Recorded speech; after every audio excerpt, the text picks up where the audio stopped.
Alright everyone, I'm starting up the stream.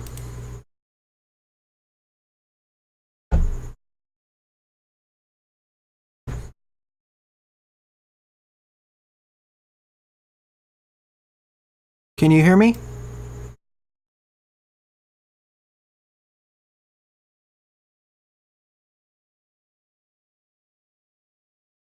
Well, I can hear myself, so I'll be starting up in about 30 seconds. Yeah, the issue I was having is that the game's password system is a bit borked, so depending on your password, even though if the game gives you a password, it may not accept it again. So what ended up happening is I had to regain 2 of my upgrades, which I had to do off screen. No, not Mega Man Maker. Today's Fangames. So because of that, I can't show how I defeated Laserman. I'll have to do it in the Let's Play version by myself. So welcome to stream Jerryman, Omega Neo, Buster, Jedok, Fluffy, and Galaxy Man. And happy birthday to you, Galaxy Man.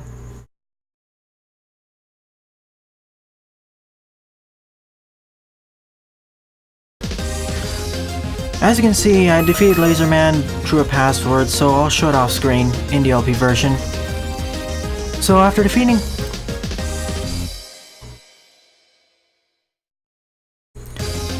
defeating all 8 Roadmasters, it's time to go to the Wily Castle stages. And happy birthday to you, Galaxy Man 64. Indeed, Gogolus. For those watching the LP version of this is the second stream where I'm covering this game. So far it's been a rather painful experience. And welcome to stream Omega vs Gaming and Gogolus. Oh, this is gonna be fun to edit due to all the deaths.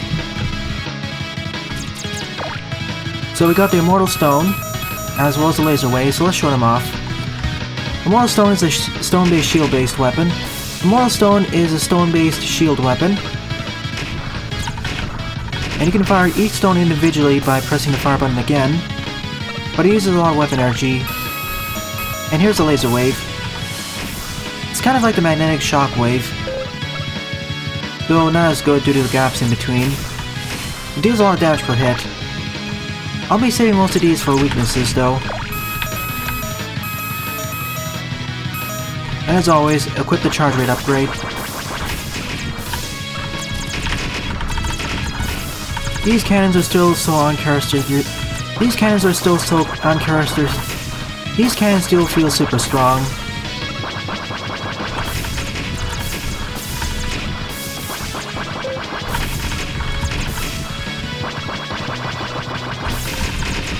And the jump bugs feel rather weak in comparison.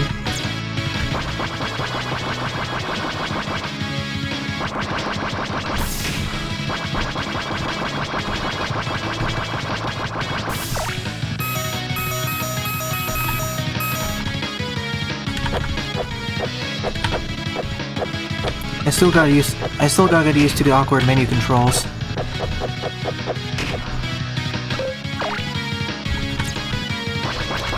That also means I lost all my E-tanks and W-tanks, sadly.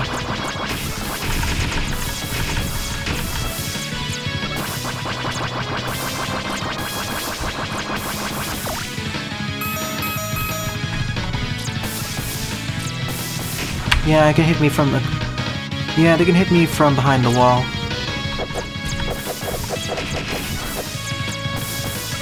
One of the most dangerous enemies in the entire game, to be quite honest. Too powerful.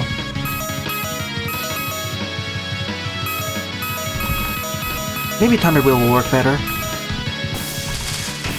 It does.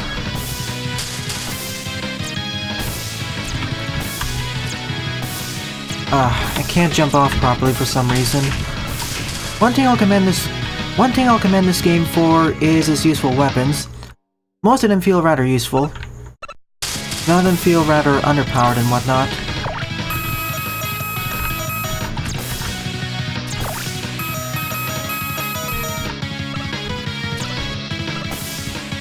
Hi Buster, I'm going to the Wily Fortress levels.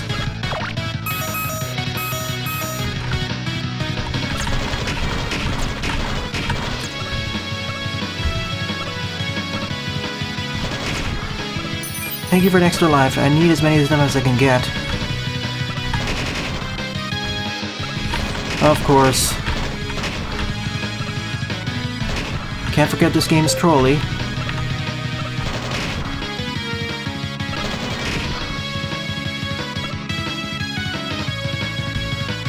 Yeah, those are the other upgrades. I may show off collecting them in the LP version of this, but we'll see. The issue is that I can't equip more than one of them at a time. One kind of shot upgrade and one kind of item upgrade.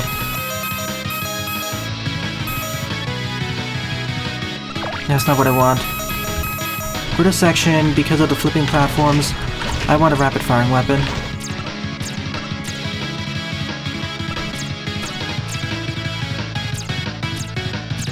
I'm not sure, Daibuman. We're gonna find out right now.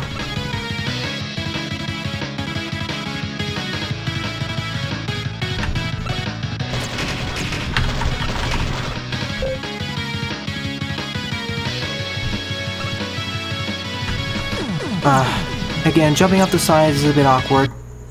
Checkpoint placement here for once is good.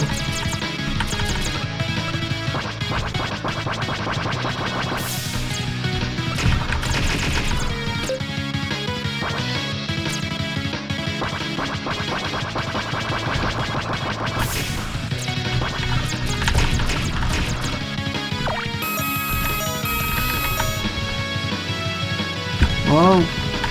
Play it safe, let's use Rush. Can't use Rush over there though, because I'll probably fall into a pit.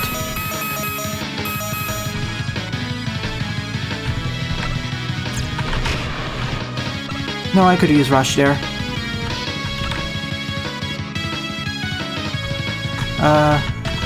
See, I can't jump off the ladder for some reason unless I get that low enough. See, for some reason I can't jump off the ladder unless I get low enough. You're forced to use Rush Coil over here. Otherwise, I don't think you can make the jump.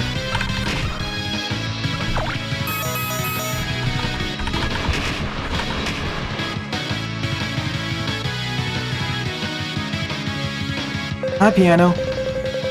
Yes, this is the second encounter against her.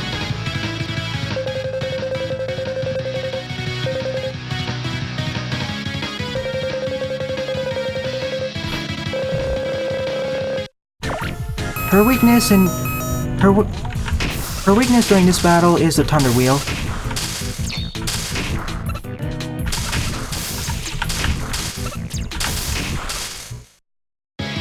I'm going to be abusing weaknesses for the rest of the boss battles in this game.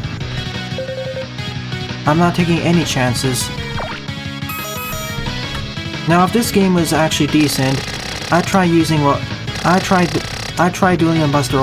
I would try Buster dueling them first.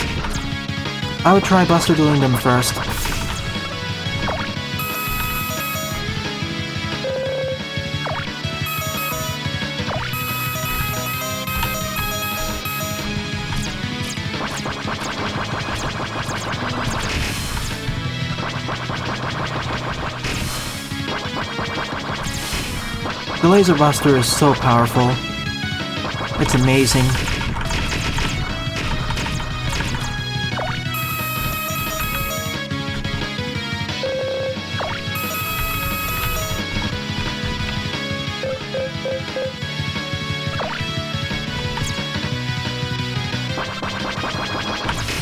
It even just one-shots the cannons. Already best weapon in the game. Upcoming is the first fortress boss. I know what the fortress boss weaknesses are, I just don't know who the fortress bosses are. And the first fortress boss is... Cutman?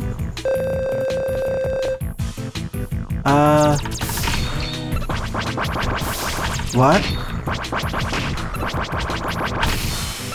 His weakness is the Immortal Stone, by the way. As rock beats scissors.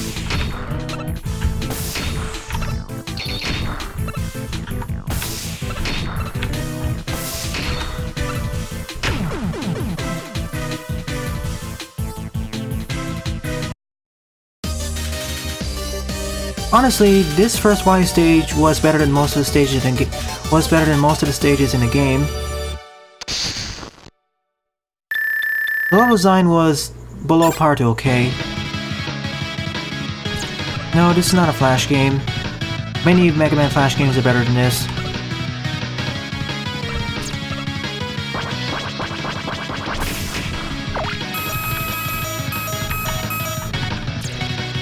Wait, are there any secrets in the fortresses themselves? I wouldn't put it past the game to add one of them. These. There is one other upgrade which I would like to have, which is Part of Man's Shield, but sadly don't have it. That'll protect me against several enemy attacks. It'd act like a makeshift shield for at least 50 damage, if I recall correctly. Again, awkward menus.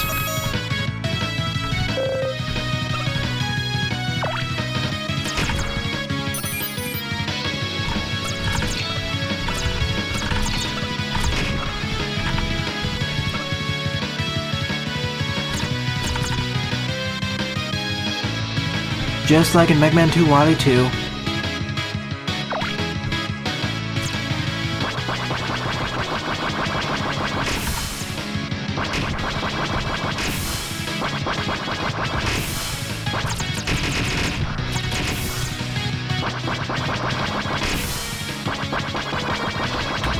By the way, I can't jump off the ladder for some reason, until I get low enough. So for this round I get an E tank. I want those more than a W tanks, to be honest. Oh no. I'm gonna have to damage boost here.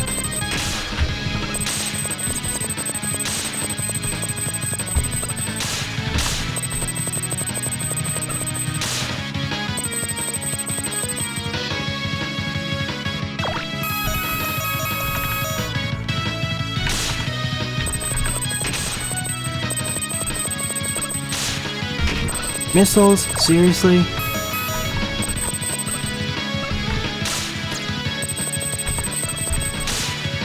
I didn't die over there for some reason.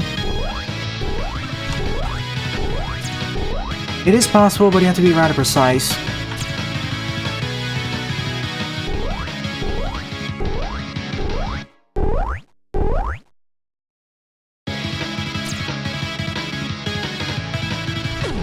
What? I tried landing on top of the ladder, but of course, it's slightly to the side. The hitboxes in this game are a bit too stringent.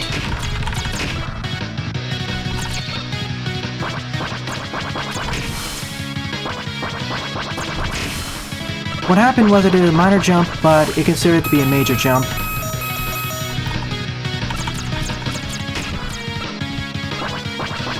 And the aesthetics aren't really that good either. They're decent.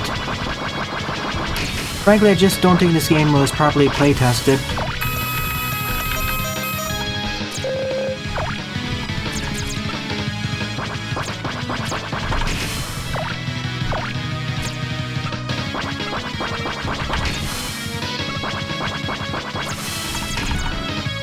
I should have enough for this one. Again, hitboxes. It seems that Rush and the latter's hitboxes are a bit strange, a bit too stringent. The Pit Helper would be a massive help in this game. I wish it was in the first one. As well as a Spike Guard, to be honest.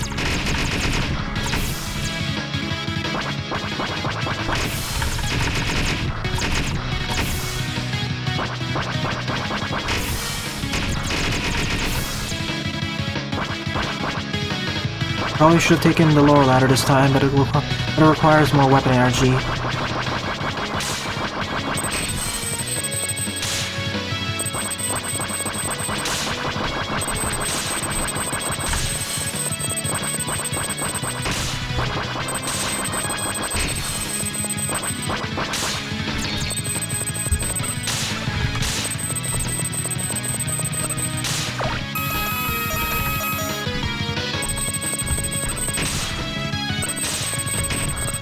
Again, jerkish placement of those.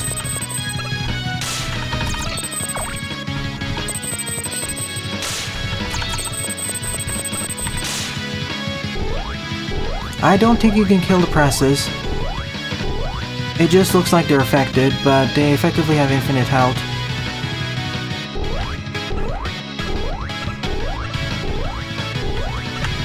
One of the fairy Oko block patterns in the game, to be honest.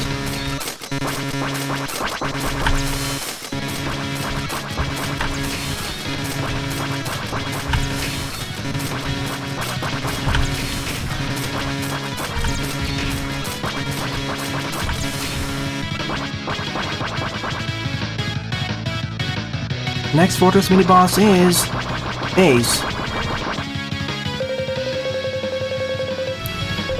I don't know about you, Papyrus. I find that sound effect to be more annoying.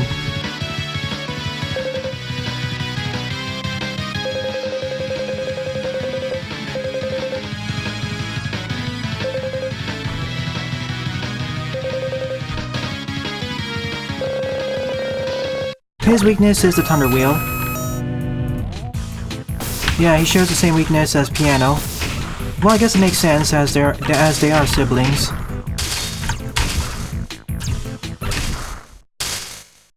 And they are rather weak to their respective weaknesses.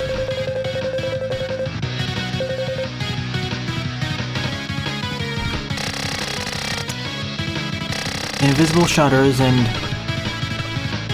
oh no.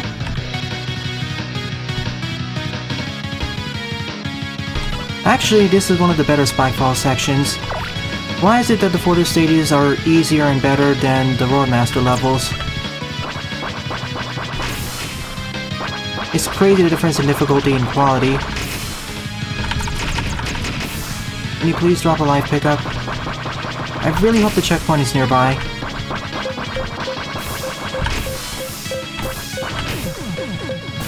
Force missiles. Of course, you put the checkpoint right before the Spikefall section.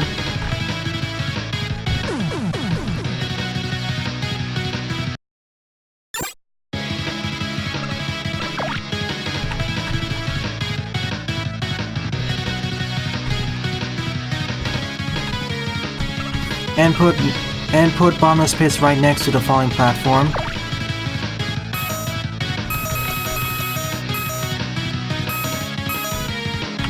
How effective are these?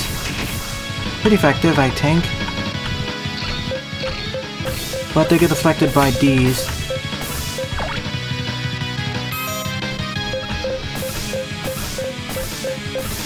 Okay, only a few sets of missiles. Again, not as difficult. Again, not as trollish as I initially thought.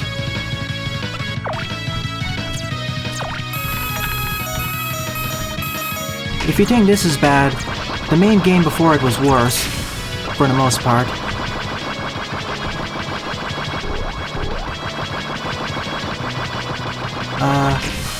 Thank you.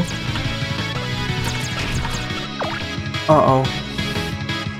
If this is here, that you know what that means. More missiles.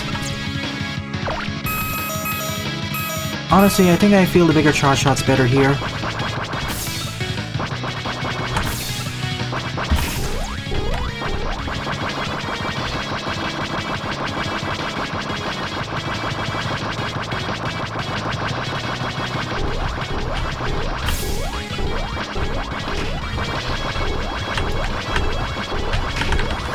Seriously, so many enemies? Well, at least the checkpoint's right over here.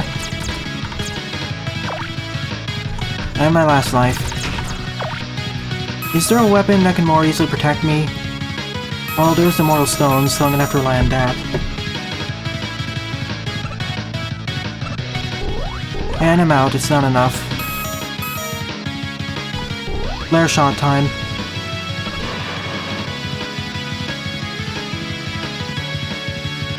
Basically, I need a weapon that has a bigger footprint.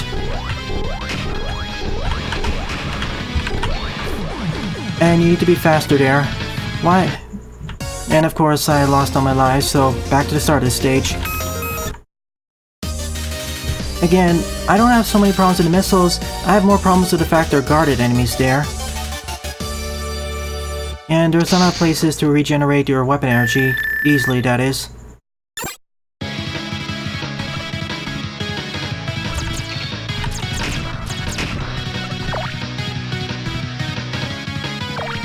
Well, at least I maintain my E-tanks.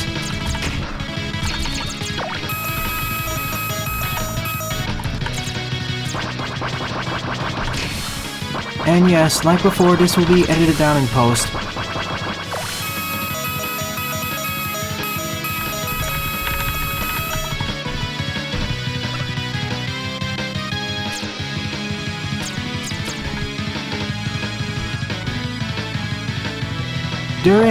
The problem is the charge shot. And I can't use it rapidly. So let me show you. The laser buster, when equipped, can pierce your enemies multiple times, but its profile is much smaller than the rest of the weapons, and it takes a while to charge it up. I need a rapid-firing shield-piercing weapon.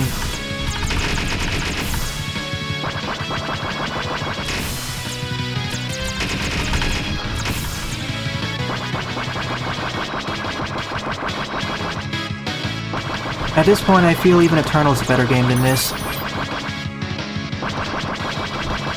Its level design doesn't feel like a sadist made it.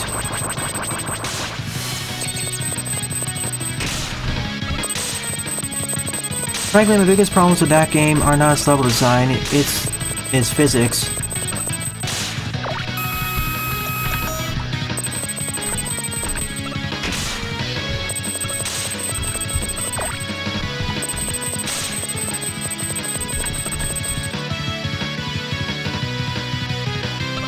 The problem is, it's not strong enough.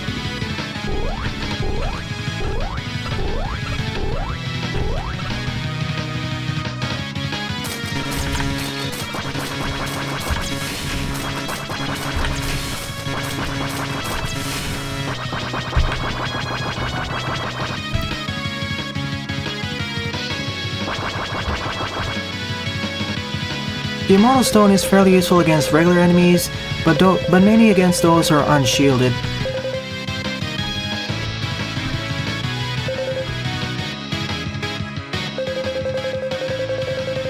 The boss who I get it from, though, he has a much better guarding. He has a much better guard.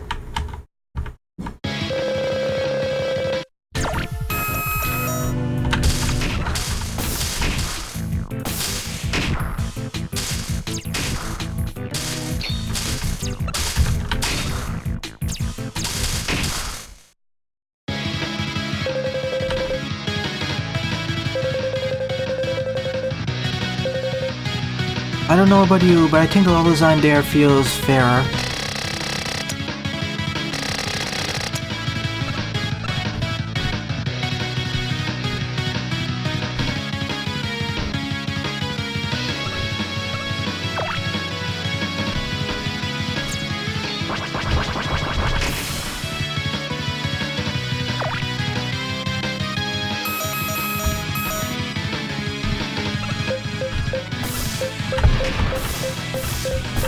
See, a lot more fair over here, only 3 missiles, and no enemies. Well, the missiles count as enemies, but you get what I'm saying.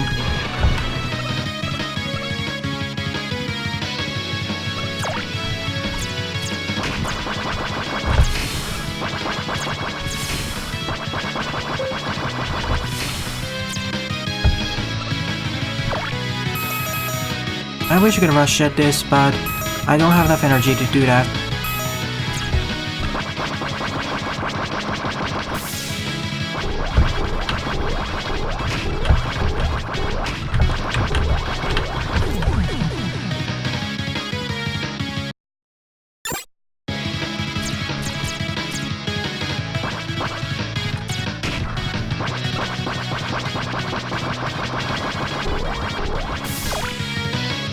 You know what, let me try grinding just a little bit and do it with Rush.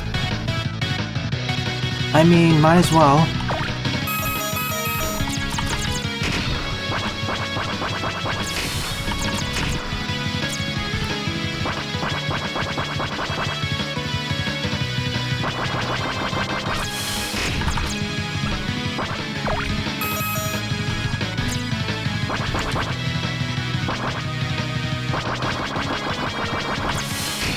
If you game over anywhere in this level, you're sent back to the start of it, just like any Mega Man Classic game.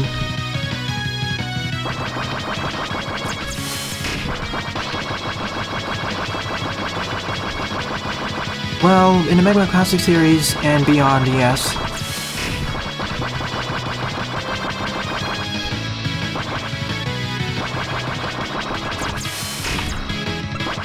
Of course, the enemies have decided not to drop anything now.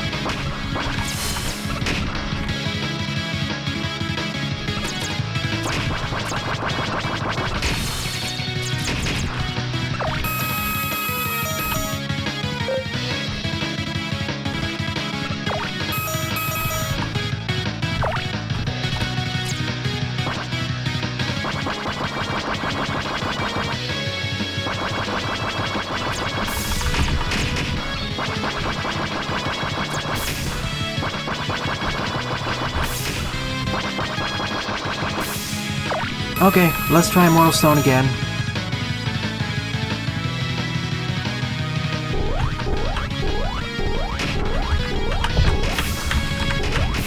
See, I get knocked back for a notable amount of time, and Yoko blocks are rapid.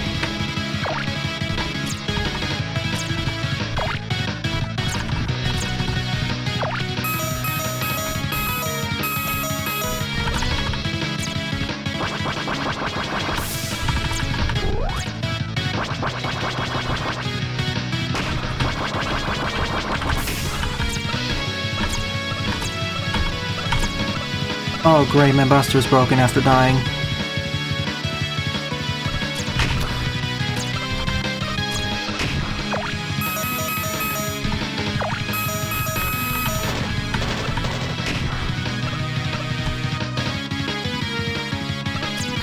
Yeah, I'm doing it now. The problem is now my buster's broken, so I can only... Okay, now it's fixed. For some reason I can only fire one shot on time. Yeah, I don't know what happened there. No, it glitched because of the weapon I was using. Now it's fixed. I just need to swap to a different weapon. See, it seems that some enemies have different drop tables. Okay, at last. One more just for safety.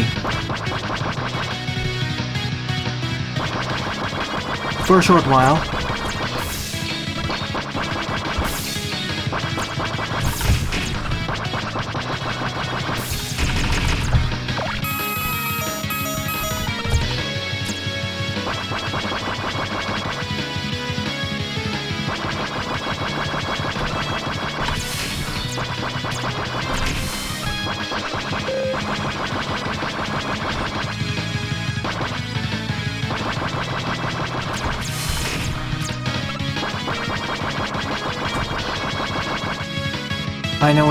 I know what you mean, Buster.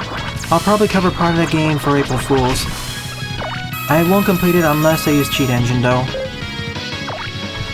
I'm probably gonna have to use Cheat Engine for that anyways, to set my lives to a ridiculous amount.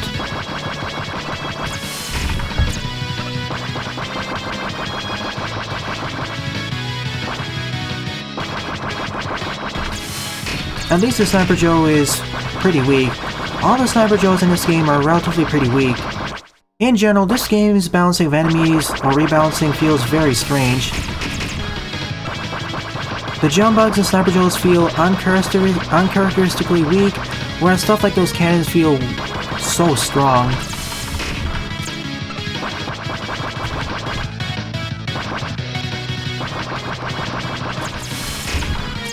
Again, this wouldn't be necessary if the falling section wasn't unfairly designed with all those shielded enemies. Just put the missiles there. Or put the shield enemies in the bomb section. There you have more leeway.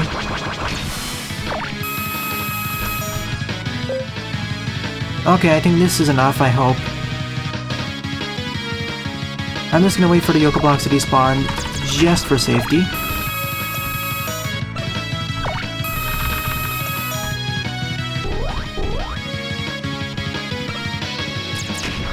Of course, that's the other issue. Welcome to Stream the Patio. Your knockback on top of Rush is also the same as before. Okay, one more attempt. I have enough energy. I'm gonna have to do several tap jumps then, or rapid fire. Again, I can't just easily dodge over all those things, so I'm gonna have to initiate Rush Jet on top of one of the Yoga blocks.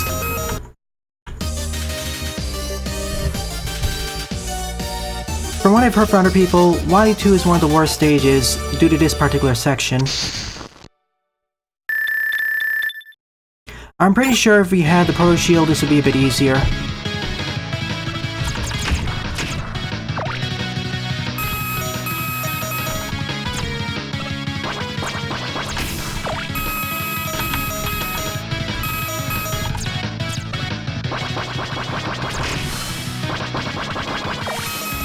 I see your message, Gravity Beetle. Don't need to repeat it. And frankly, I thought Base had more of a thing for Mega Man.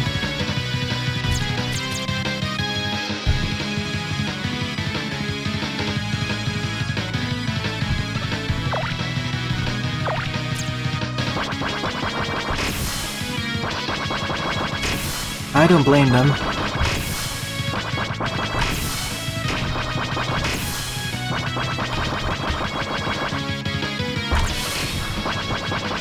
If only there was a way to get the W tank. Well, I can, but I need to waste more weapon energy getting it in the first place.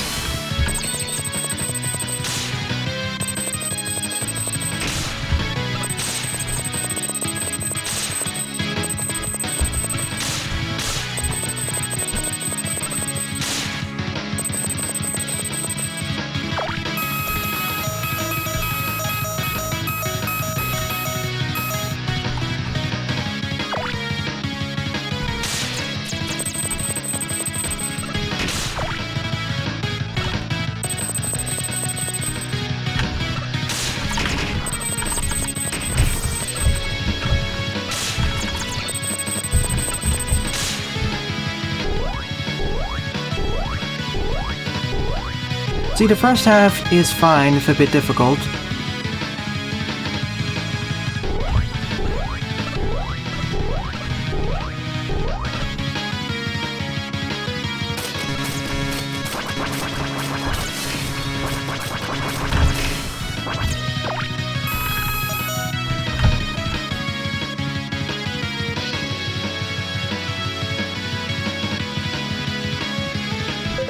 I don't think so. I think she loves Mega Man as a brother more than Base.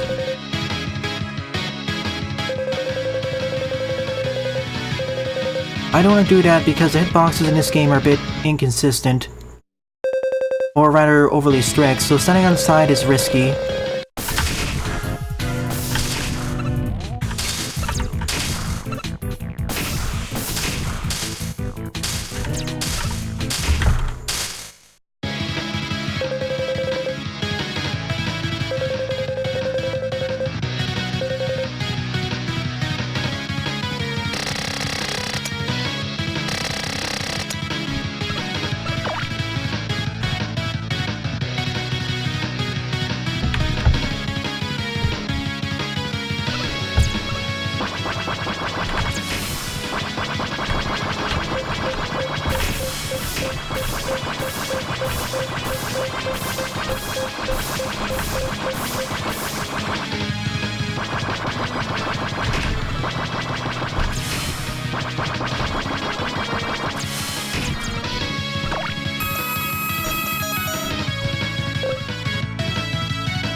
Comparing my own number of events in Snowman stage, that was much easier. I'm gonna take a deliberate dead over here because I know I can't cross anyways. See? It's just that they're placed in awkward locations when I can't fire at them. If I was playing as Base, this actually would be more doable.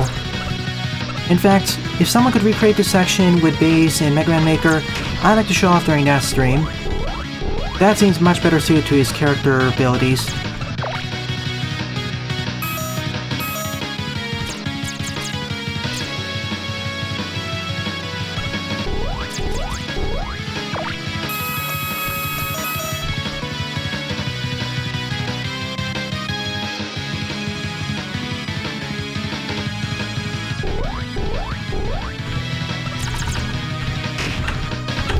Oh no.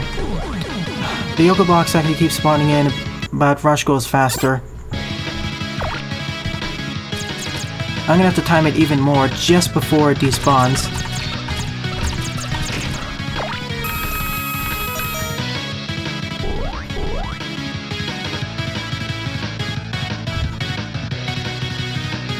One more.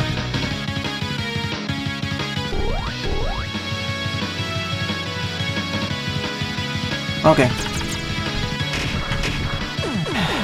Hitboxes. Those look a bit bigger than they actually are. Those actually have bigger hitboxes than they actually are.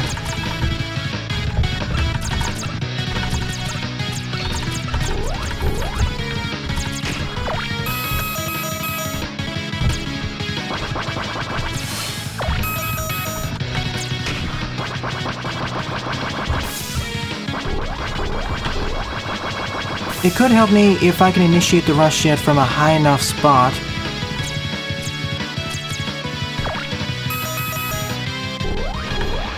And if I had a weapon I could spam more often, like if I could spam the flare wave twice as much, I could do this.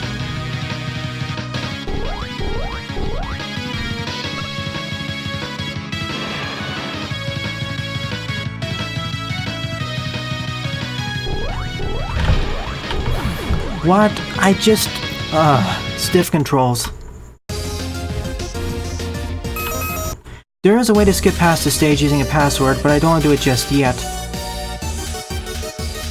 I can, but I need to be on the high enough Yoku block. Those are in the same position, and getting to the other Yoku block is a different problem, because I can get knocked off by the missiles, or worse yet, by the... whatever those enemies are called. This time, I'm just going for the W tank.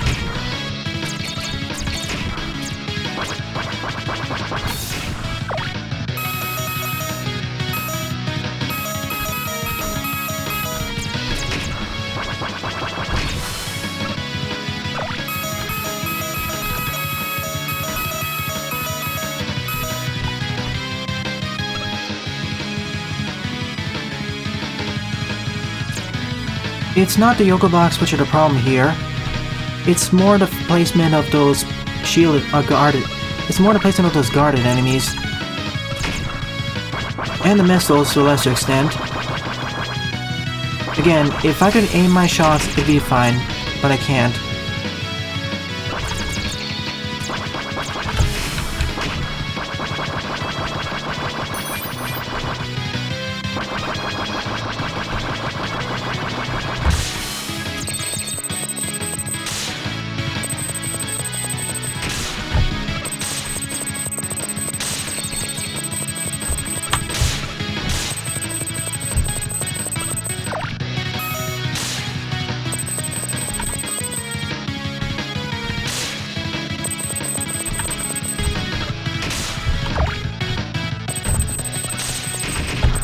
See hitboxes.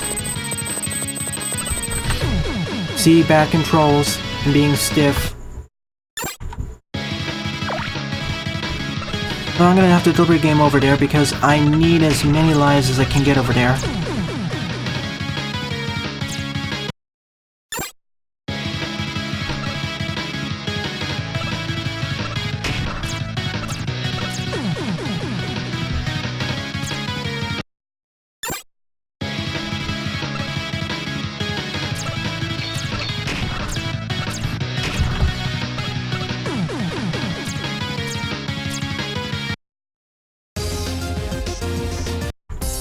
That's not what I wanted. See, the other issue is, again, stiff controls, because it doesn't instantaneously react to what you're doing. Well, if you're playing as, even with Mega Man, you'd still have a lot of problems.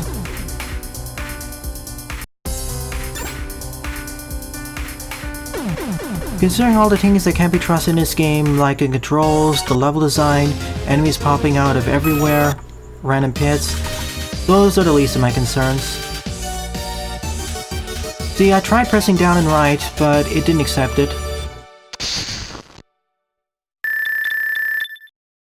Be thankful we don't have illusions in this game.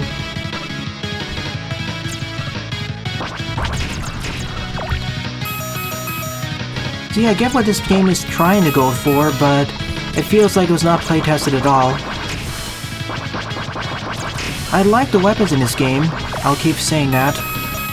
But the problem is, it feels like it was designed for a person who already played through this game several hundred times, so they know the tricks and traps of getting through these locations.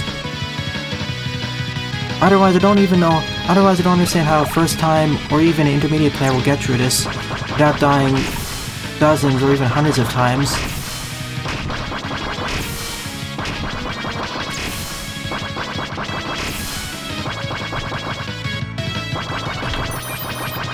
What are Temetsu blocks?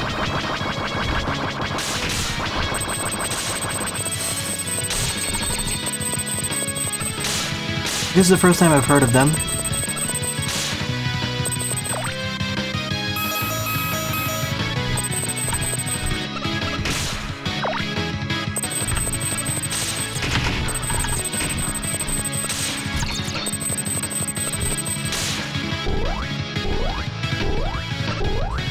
Oh, okay. Is there any difference or just a different name?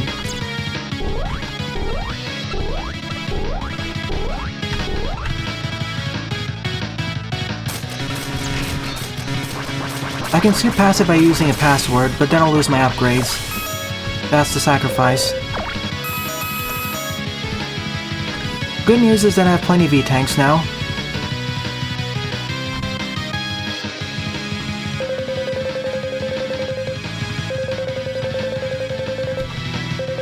I see.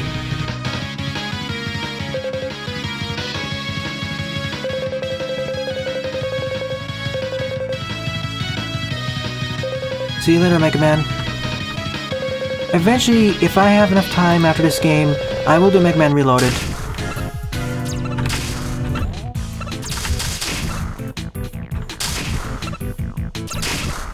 Thunder Wheel is awesome, by the way. It feels like the Plug Ball, but improved a bit. I just wish you could fire two of them at once.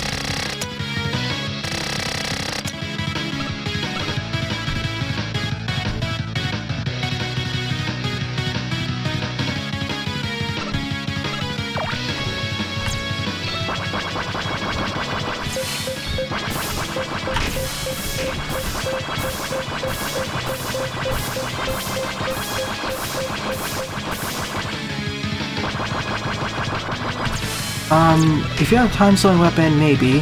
Flash Stopper, no, because the Flash Stopper doesn't slow down your descent. Flash Stopper and Time Slow work better with Yoku blocks.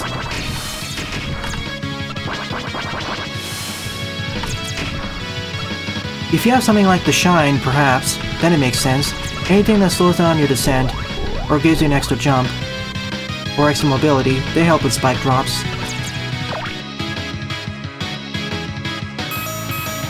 Laser Wave could also help, but the problem with that is, there are gaps in between.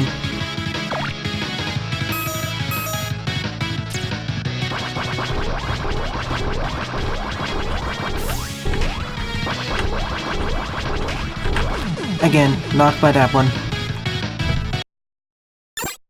Well, sometimes I wish I had the Mega Man 5 charge shot. This is one of those scenarios. I'll give the Rush Jet strategy one more go. I wish I had that. The game's teasing me now.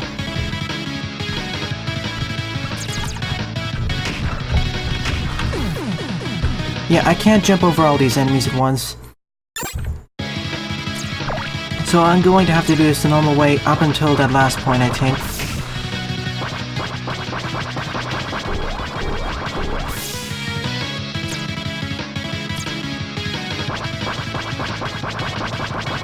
Oh yeah, thank goodness, Jedok. Or of course, if I had the Rush Jet from Mega Man 3, 4, or any of the games where I can change its height, Rush Jet here is more like item 2.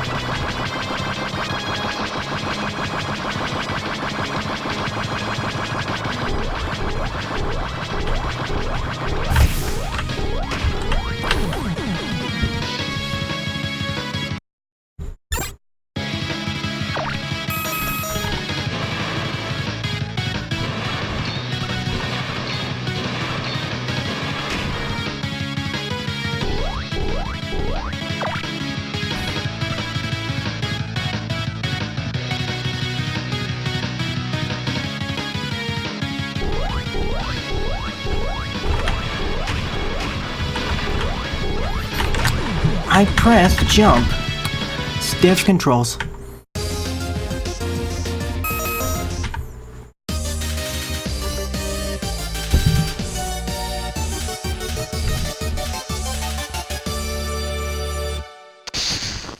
No, that's not strong enough because the explosion still harms me and their guarded enemies.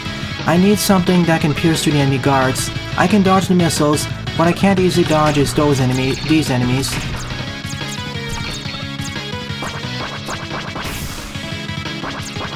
Frankly, if the Immortal Stone's secondary ability had worked like the Power Stone, that would solve many of my problems.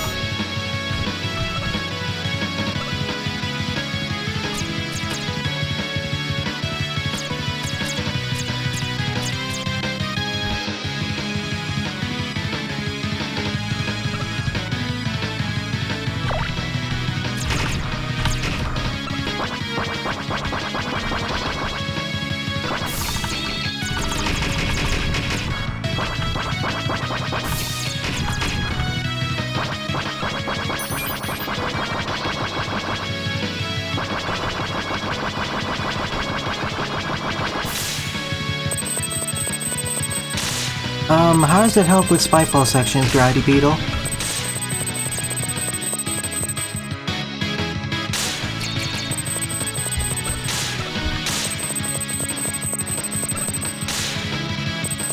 Yeah, it reminds me of the Junk Shield, but Junk Shield would not be useful here either, depending on how strong these are.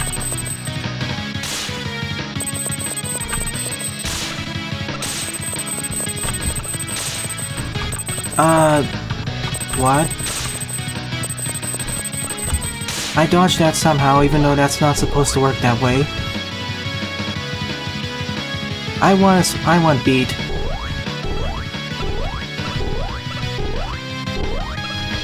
Beat and Spike Guard. If there's any upgrade in the game I wanted in the sequel, it's those.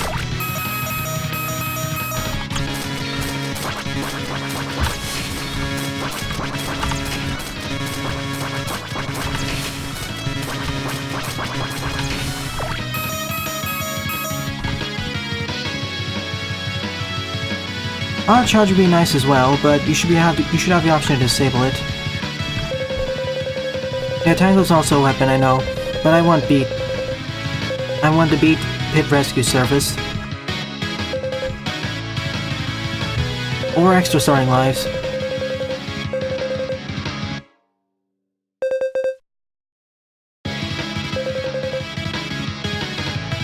It seems the only way I can cross is to do it the legitimate way.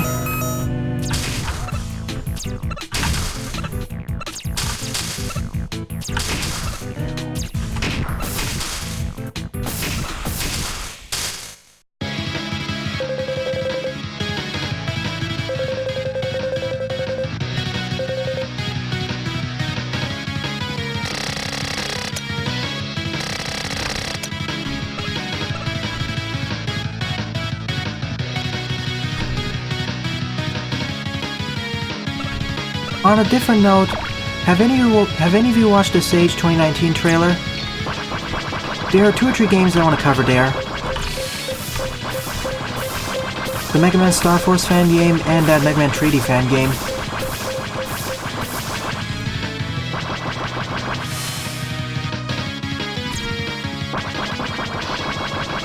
It is. It basically is. I think I mentioned that during the last episode, though I can't recall.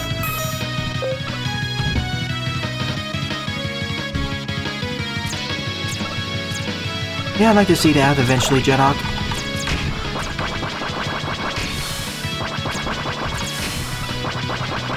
Take whatever.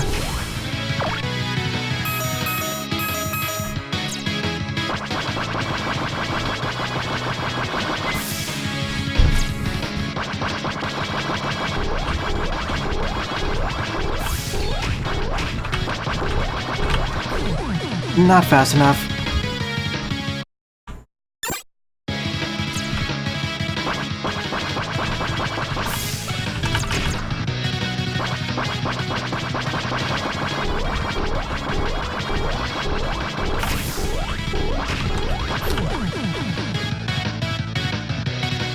Okay, let's try the Immortal Stone one more time, then rush at strats again. See, the problem with the laser wave... Wait. Maybe the laser wave can be handy.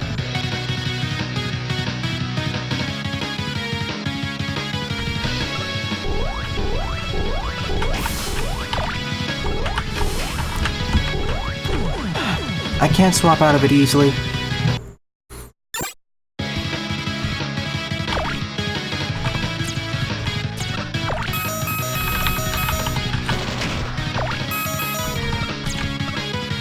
I'll give this 2 more runs when I game over, then I'm just skipping over the tree. This is horribly designed. This feels like it's more for tasking. So here's what I do. Once I jump over the first missile, I'm going to have to use Immortal Stone.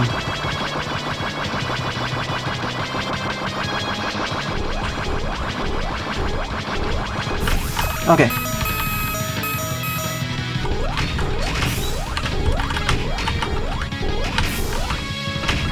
Jump! Almost made it. I'm making progress, so I need to use Immortal Stone in the center. No thanks, Zieldak. I already know what their weakness is. Again, knockback, time. Those are easy now becoming my most hated enemy. It makes me question why me never got a weapon that could pierce through enemies outside of the bomb type weapon, but that sucks. Welcome to the stream, X Diego.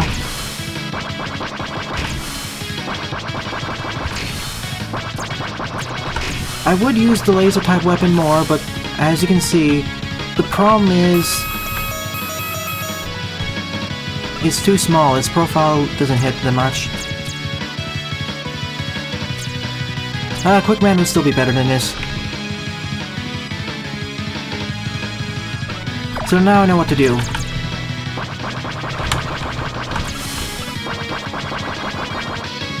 Yeah, go halfway through, then use the Immortal Stone. Because the Immortal Stone, the issue with that... Oh, wow. Well, I guess I can't get that then. Because sliding is hard to break out of too. Oh well.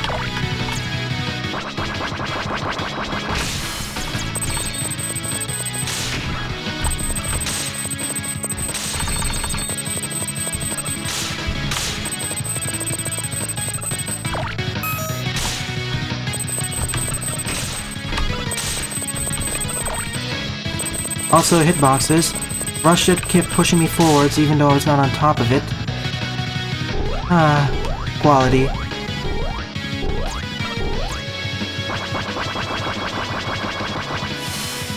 Who's Plum?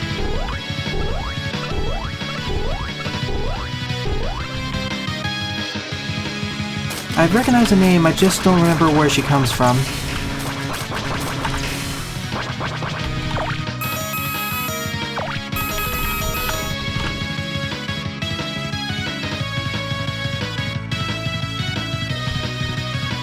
Time for basis conversation for a 5th time.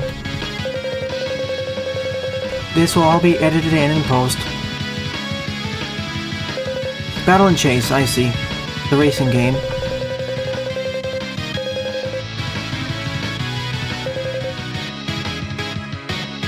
Who created Plum anyway?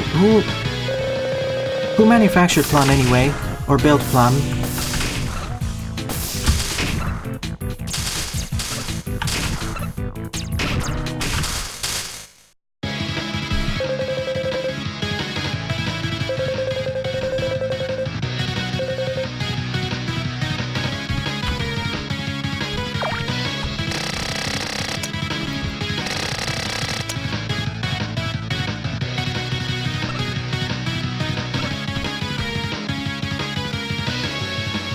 By this point, Quickman would... Wow, that was a close one. By this point, Quickman would be much easier than the stage.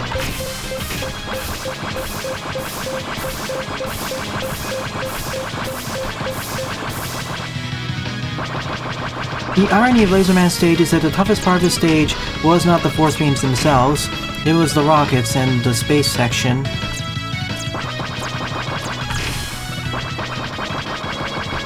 I'm not gonna die here, so I'm just gonna do a dry one. I'm gonna do a dry run first and not waste the stone.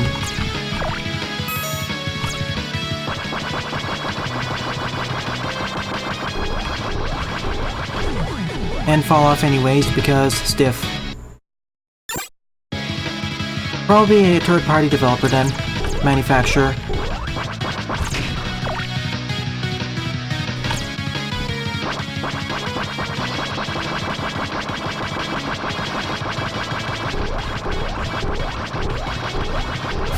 Okay.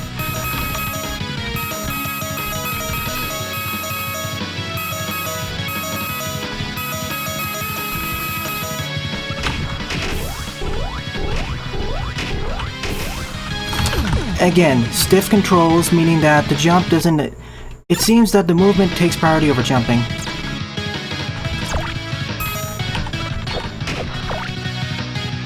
See, whenever I'm moving, for some reason when I regain control after taking a hit, I can move before I can jump.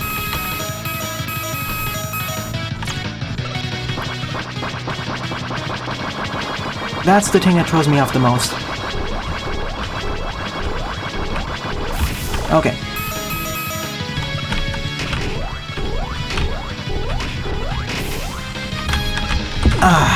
That last one is so...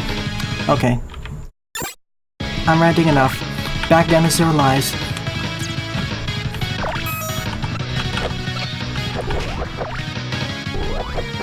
I need to... I wish I had a place I could test out these weapons without repeatedly dying. This entire screen is so horribly designed. Okay. That's actually... Yeah, I was too slow because I got surprised. One more attempt, then I'm just skipping over it.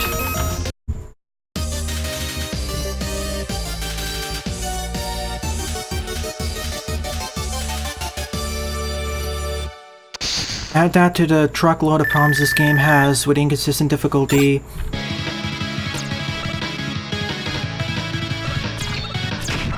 At least these enemies take one hit to destroy, which is saying something. Okay, let's try this out. Let's say I waste some of these. What happens when I swap? Does it turn itself back off? Okay. Have to do... Okay, it disables it, and I can immediately respawn it that way.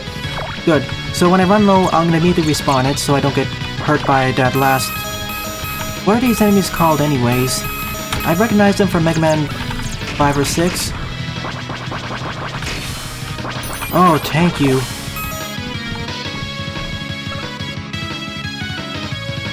Yeah, I can skip over. This will be my last attempt. However, skipping over has a rather harsh penalty. I'll lose access to my Laser Buster and Charge upgrade. Yeah, I'm getting salty, Coculus.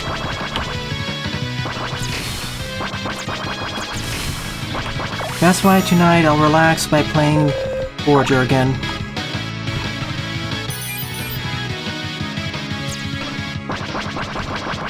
The other strange thing about this game is that the stages themselves are much harder than the boss battles. That's why I can't properly rate the bosses. I know I have problems with Power Man, but I have more problems with the stage than the boss itself. Now, if I had infinite lives, then I could more properly evaluate how good the bosses are.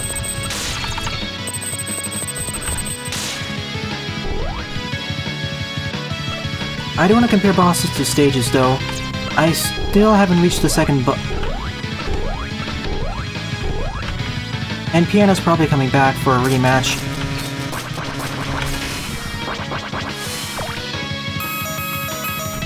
In terms of difficulty, probably. Propeller Eye, yeah. Thank you. I kept calling them Puka Pelty cousins, but even then it'd be better. Oh, this is gonna be fun to edit. You'll see at least 20 deaths in the LP version of this, but in rapid succession. Yeah, I have the boss weaknesses, I don't want to suffer through guessing that and gaming over again.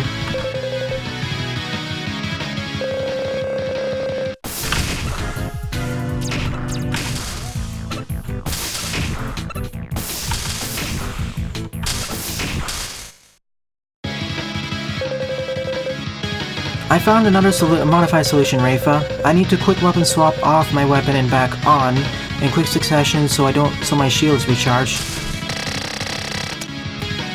I know it's kind of a wonky solution, but it works.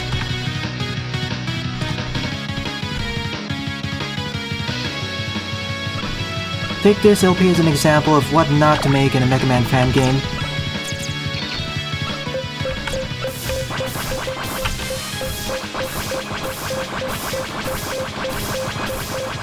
Maybe I'll do an LP of Mega Man Eternal after all. I think I'll have more fun with that.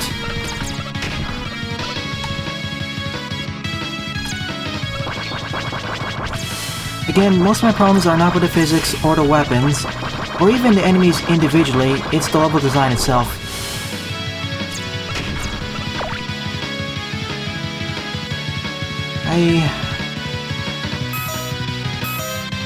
Sure. Why not? Let's risk it. But I'm gonna try doing it Buster only, then I'm gonna use it next time because I want to be up at full health. Although, I can always regain the E-tanks pretty easily, so let's do it the normal way.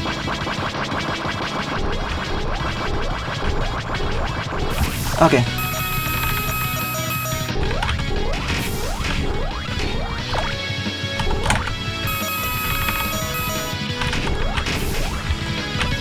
Okay, made it.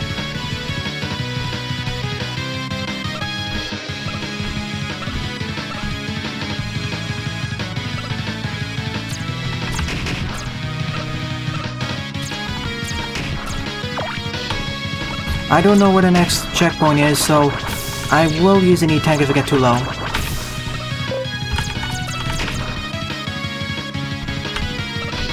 Oh no. This section from Power Man stage.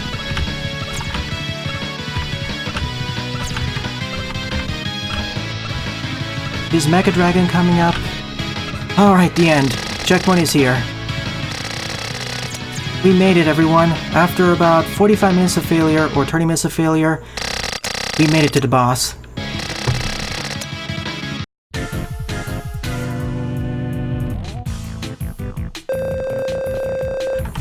So the second fortress boss is... Man. Give me a second to catch my breath. His weakness is either the puppet bomb or laser wave.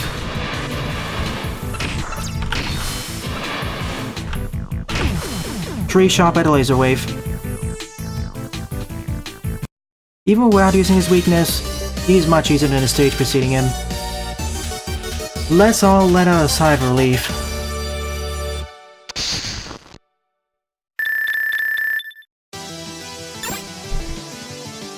Airman? Wait, what? Yeah, I know, Roll. I wish you knew what you were saying.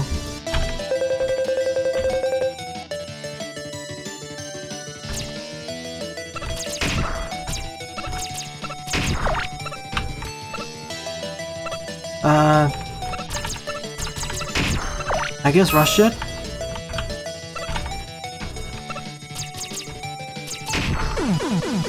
Oh no. Don't tell me. Okay, I think this is rush it time.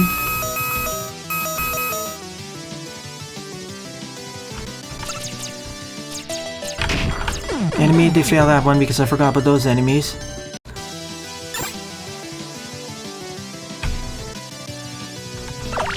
Knowing this game, the following section is going to be much easier. Oh, by the way, one of these enemies is guaranteed to drop a weapon pickup, it seems. So time to farm up. See? They have a higher chance of dropping weapon pickups. Amazing. Why didn't the previous stage have this? This is actually good level design. The first screen, that is. I need these to be full for the next stage. No, not that one.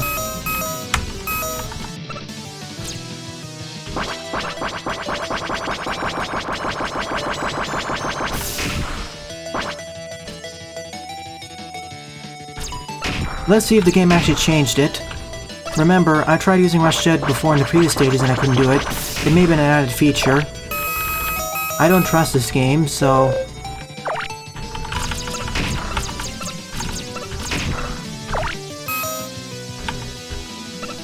Okay, now I can move it up and down. Seriously? I tried doing this in the Roadmaster stages. It didn't work. Now it's working. Yeah, I know. I think that's what the text box was trying to tell me. If that's the case, which I'll check in post, then I won't blame the game. But if it's not the case, well, I'll blame the game. And I can't actually slow down Rush either, which is a bigger problem.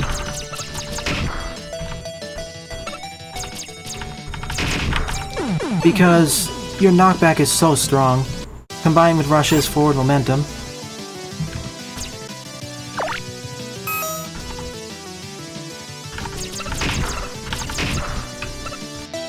I'm just hiding down here. Bye everyone. Easy mode.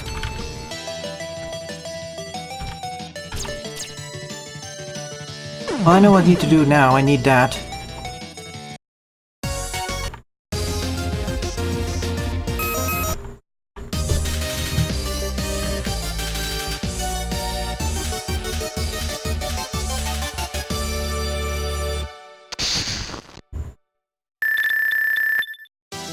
And I guess the majority of the stage is straight.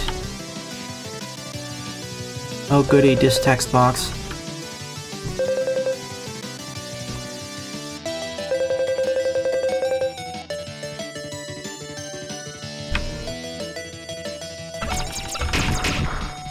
So strategy, put Rush here, get down, hide.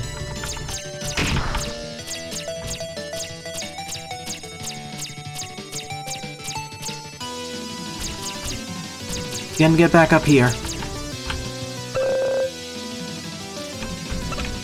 Then go as high as possible.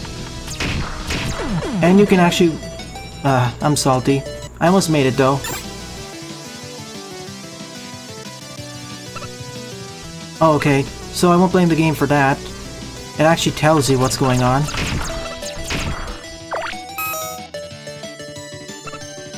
I just wish they... And thankfully these enemies have a higher chance of dropping stuff. Where were you in the previous stages?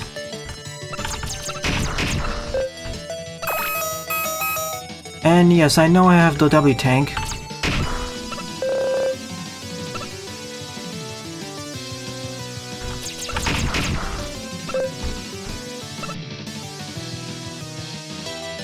Playing I Wanna Be the Guy in High School trained me for these kinds of games.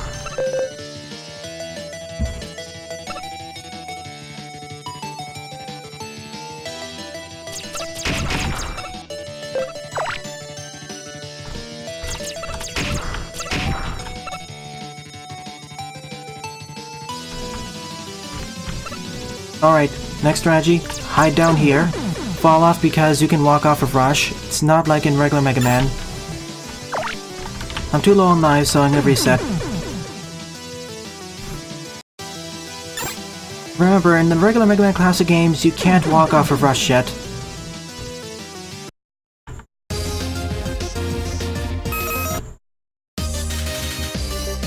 Well, there are ways you can make the stage better. For one, slow down Rush and or the enemies, and reduce the knockback so getting hit by one enemy is an instant death.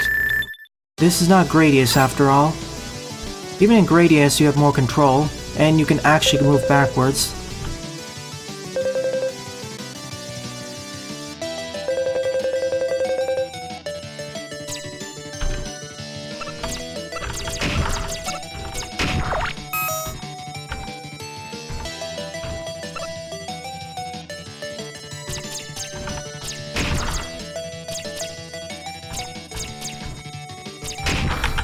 So close. Welcome to Stream Down Wolf. I'm currently going through the painful Rockmen R. I'm in Wily Stage 3.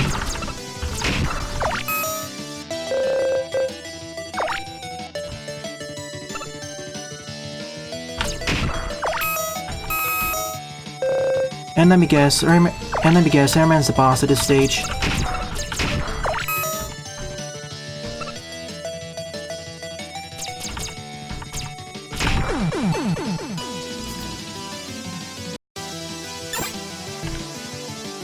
Not a hack, this is a fan game.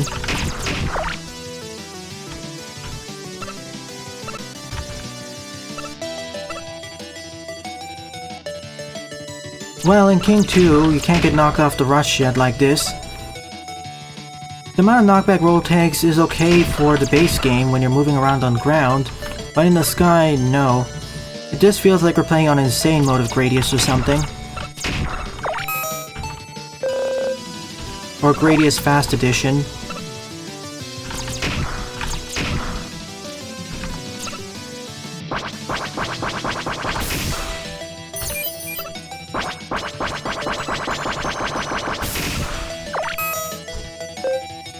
This is one of those games where I really wish it was a hack, so I could use save states.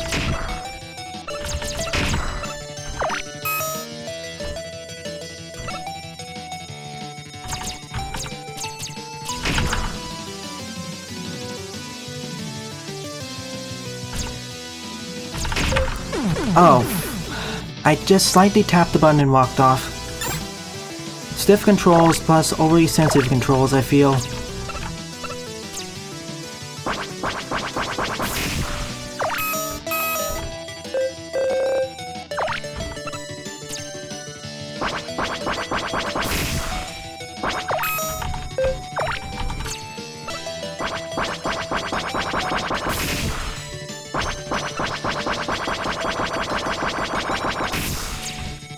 Nah, you didn't, Gokulis, but I wouldn't blame you if you thought you heard that.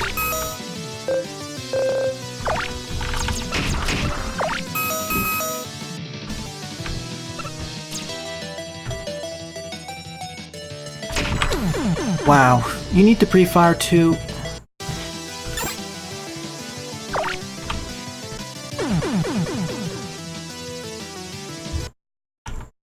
Probably usually would have been a better idea to play this game at my own time. Then I could edit out all these stats and just explain to all of you why it sucks. Now you can endure all the pain with me. Favorite fan games so far throughout my channel's history? For Mega Man, it'd be probably Magmal 2.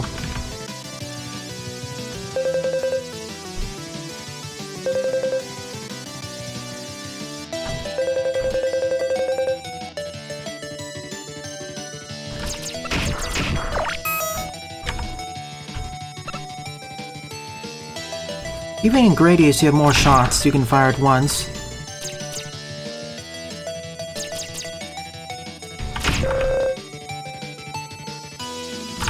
Oh no.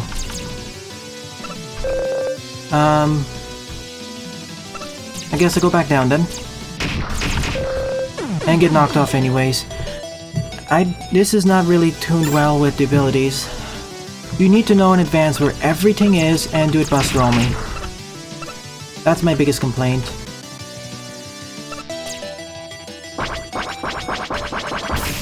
Not to mention this game, if it was only Kaizo, well, it'd be one thing, but this game goes straight up trolly. There's an interesting history of how Kaizo came out in Mario World.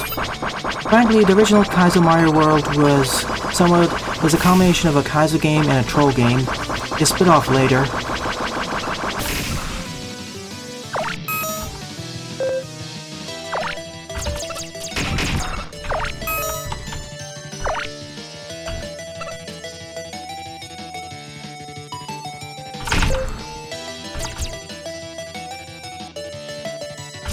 Oh my goodness, that didn't work the way I hoped it would.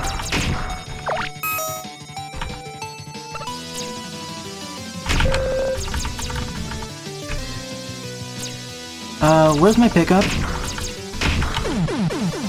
It doesn't respawn. Oh my goodness, that's jerkish.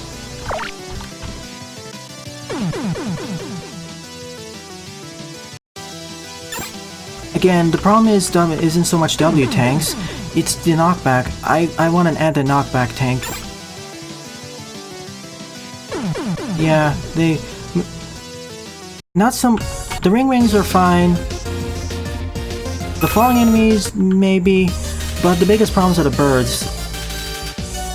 Again, with the enemy bounce in this game being horrid. Feels like some enemies are randomly made stronger, some randomly made easier, some just change for no reason. Again, I'm playing this game so you don't have to. And I'm missing that W tank as well, so... If I could equip the Immortal Stone too, that'd be nice, but... Here's what happens when I swap to another weapon. See? Turn it on. Down it goes.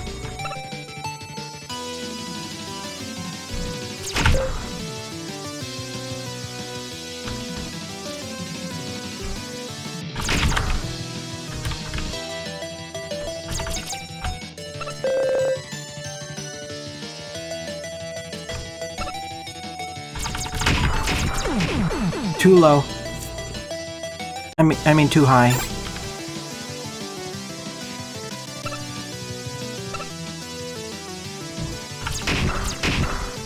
I mean, if you're modifying Rush to go up and down, couldn't you just modify him to go slower? I'm talking to the developer, not you.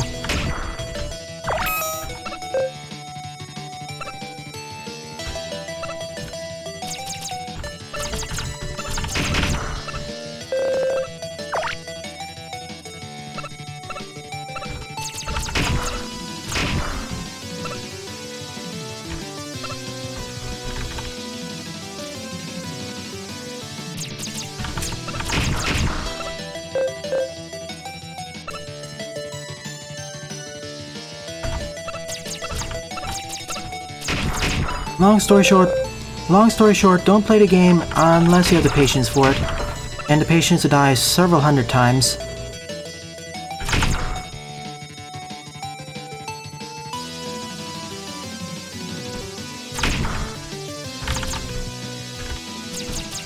Alright, I'm gonna use a W tank here, and end up dying probably, but...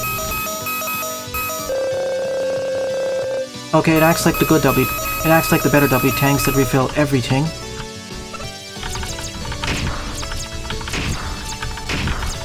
Seriously, put it right there, why not? It doesn't respawn, because it's one of those things where, just like in many original Mega Man Classic games, the pickups don't respawn. So I'll just pick up this W tank and do a 4-step.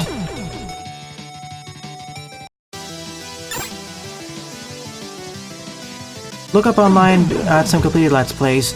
I have to use one of them because the game's password system is broken. Not all the passwords it gives actually work when you input it back in. I found it the hard way when starting up the stream. 1 hour in and only 2 stages done. And when I edit it down, it'll probably be down to 20 minutes or 15 minutes.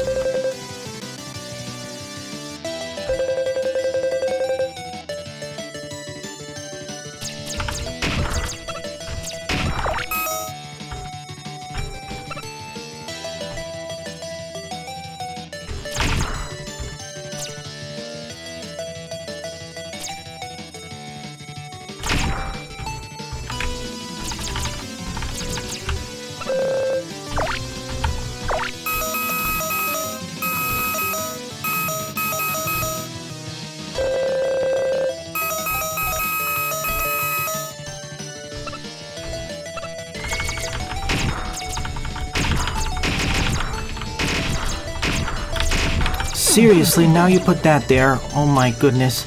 I feel I'm just walking by, making progress at a snail's pace. This is the same reason why I don't like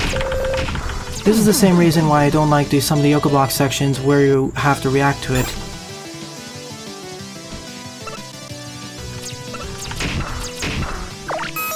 And in Mega Man 3, everything went by so much slower, aka at a fair speed.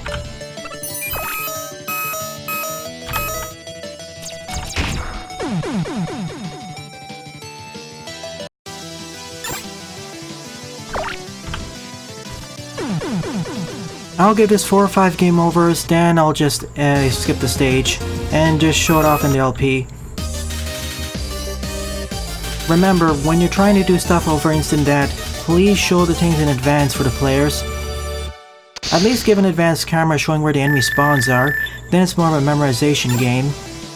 Instead of what it is here, where it's just, make a mistake, dead.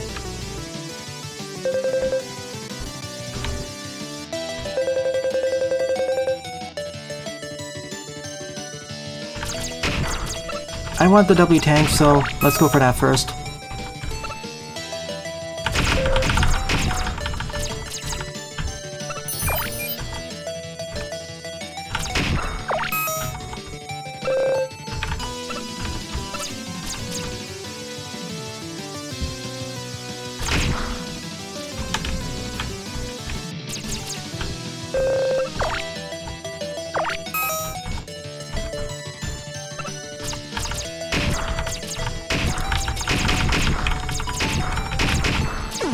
Why do they want? Again, slide tap, you run right off. I just feel like the game systems and controls are at odds with each other. I can't camp above the screen, there's a hard limit. I'm gonna try again at the upper side, then I'll try the lower side.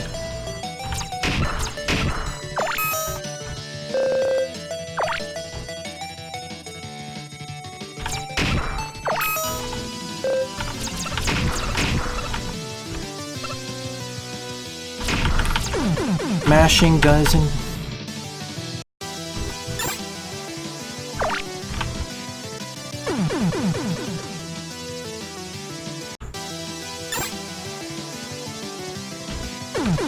funny enough, I can sort of camp at the bottom part of the screen, but there are enemies who can swarm me from above, and I don't have an upwards firing weapon I can equip at the same time as the rush jet.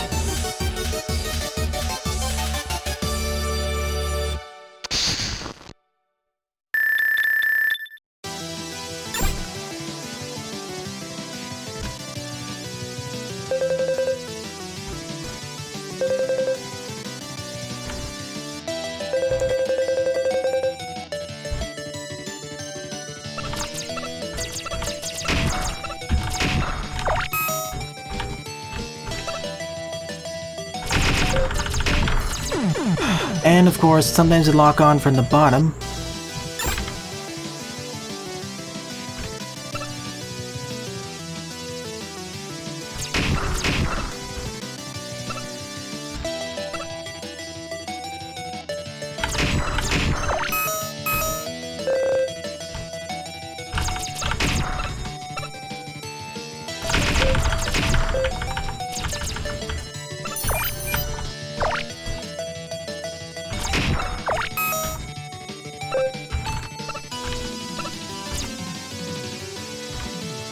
If only I had infinite shots in this game.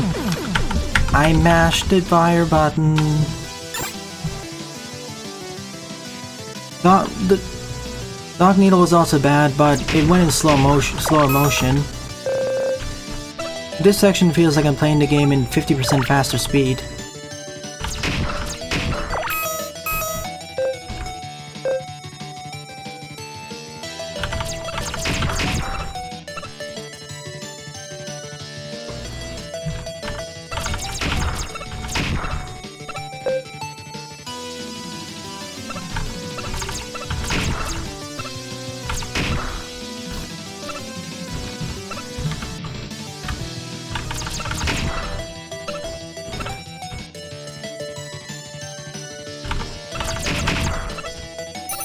Everything except the thing I want.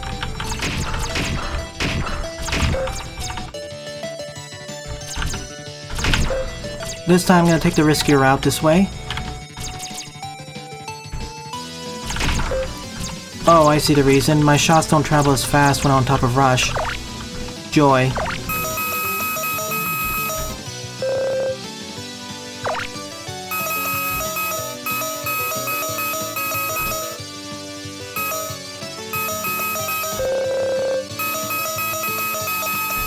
If only I could have my shield up.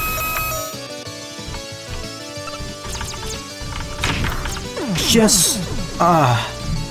This is Kaizo in the purest design. You have to know everything in advance, otherwise you die.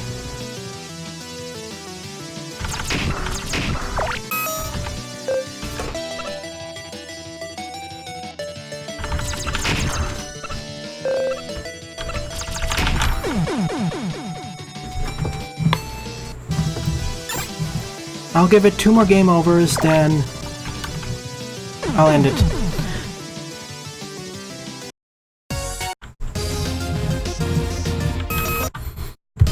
Again, I said this before and I'm becoming a broken record. The knockback should be halved or quartered in this section.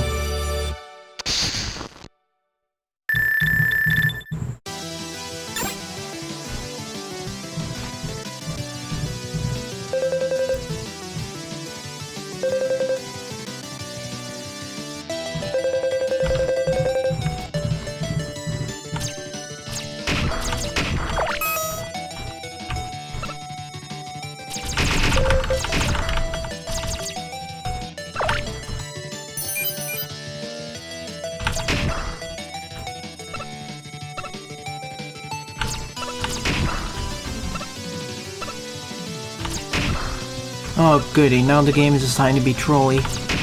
Why couldn't you just program in never mind.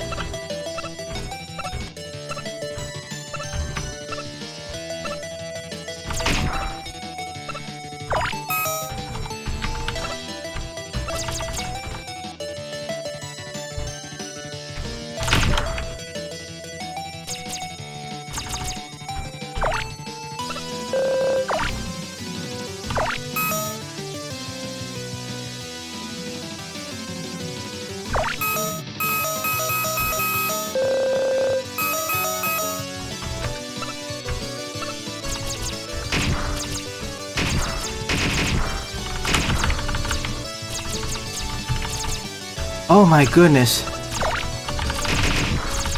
Did you see where we are now?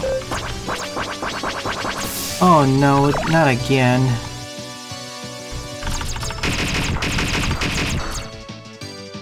I hope there's a checkpoint here, but knowing this game, there isn't. Give me one moment, I'll be right back.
By the way, I checked.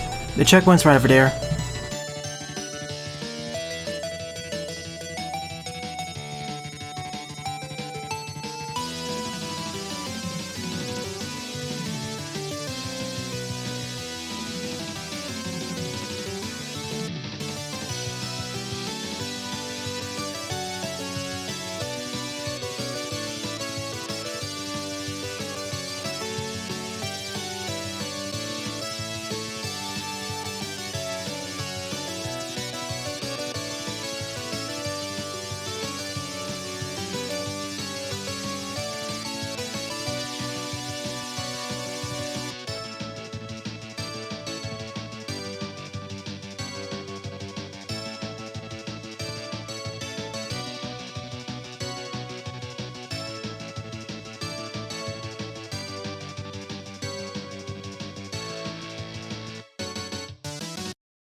Alright, I'm back. I actually checked...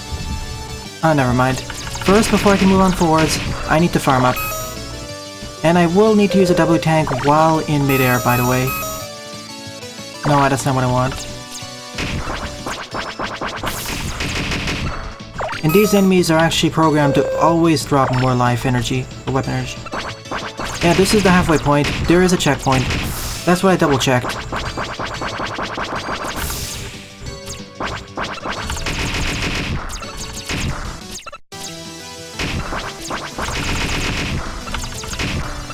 I did not drop any more because I'm full. Or not. I just need one more. In these sorts of sections, every little bit counts.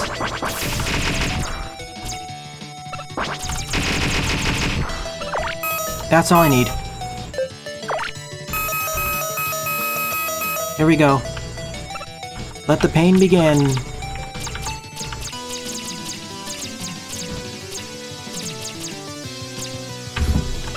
Okay, jumped over that.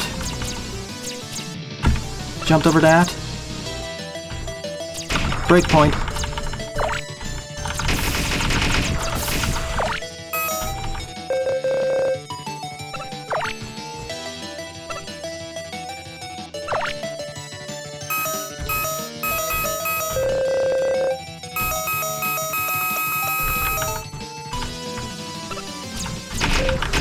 That's the one I was worried about. I started it too late.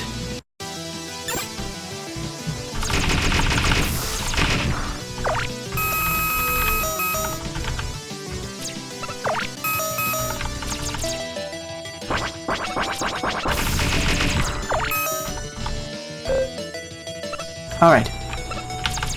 Get up here. Wait for this. Get ready.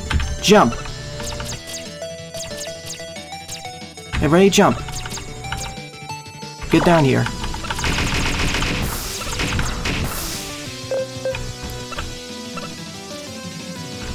There's a wave of enemies appearing from that side, so... And from... Get ready to jump again. Or not. Oh my goodness, we made it. This is the ending. We made it, everyone. We made it to this boss with 3 lives to spare. Oh, this was harder than the last stage. I didn't think it was possible, but it was. It's casual in its purest. You need to know where those enemies are coming from in advance, otherwise you'll keep getting knocked into the pit. There is basically no mercy in vulnerability because of the knockback and how fast you move forwards. It feels like a greatest game played in fast forward. Now let's see who the boss is. I know the weakness is the Immortal Stone.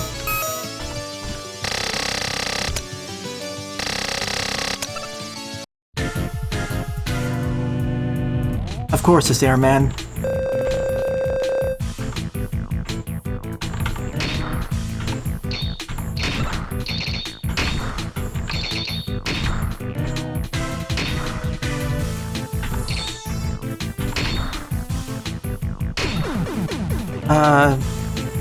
Yet again, the Fortress boss is much easier than the stage preceding them.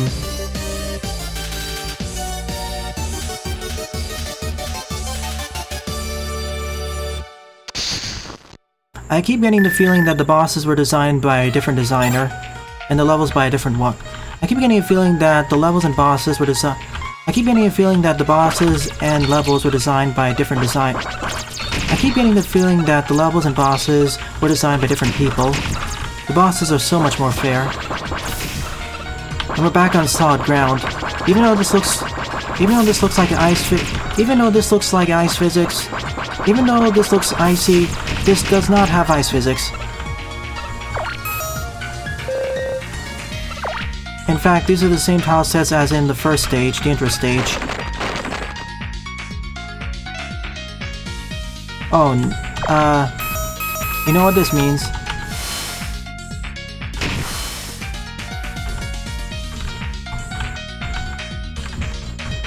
Again, weapons in this game are actually useful. Just not as useful as I'd hoped they'd be to counteract this game's bad difficulty. Just not as Just not useful enough to counteract this game's bad level. Just not useful enough to counteract this game's bad level design.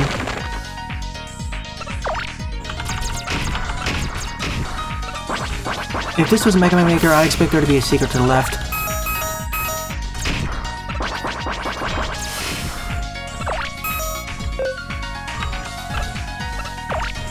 Oh, there are holes in the ground. Where are you, Fan Fiend? There you are. Of course, no checkpoints, because why would there be? It was right after that section, probably. That I'm okay with.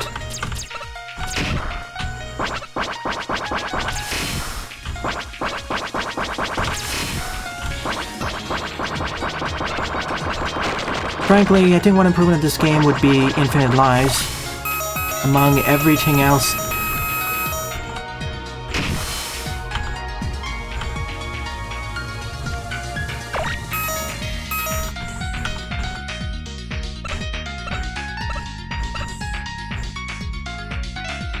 I already contributed levels to Magmal, and I thought of making a fan game, but I lost interest and would rather do Let's Plays. I feel I'm better at critiquing. I feel like I'm better at critiquing games rather than making them. Of course, I thought they were not on screen, but they are. Alright, gaming over.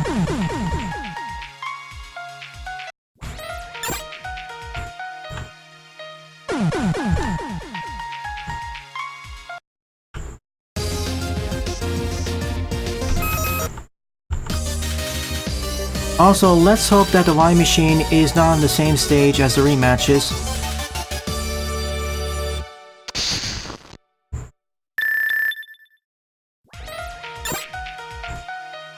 Then again, I have all these E and W tanks, so not that much of a problem.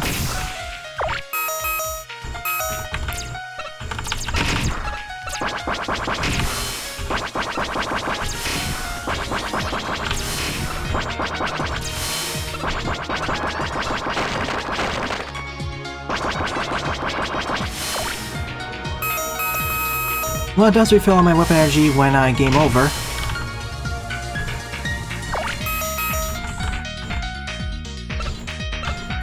Again, the biggest sources of deaths in this game are not by taking enough damage from the enemies. Are not by taking too much damage from the enemies. It's more spikes and bottomless pits. Slip right off.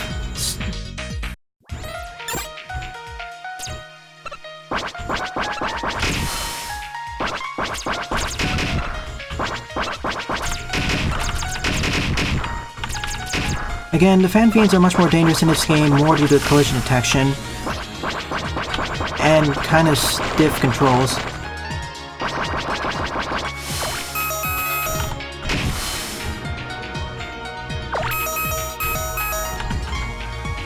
And I can't do Rush Jet because he can push me off Rush Jet as well.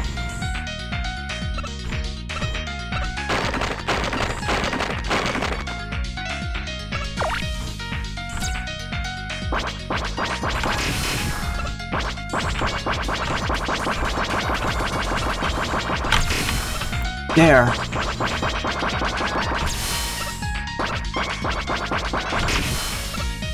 That was harder than they intended it to be. Whoa.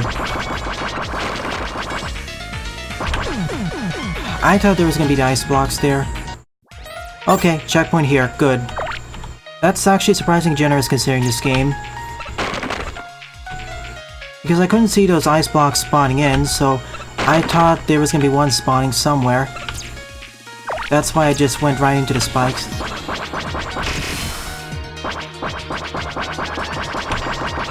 Oh no. You know what? That's coming up. Another Fan Fiend, probably.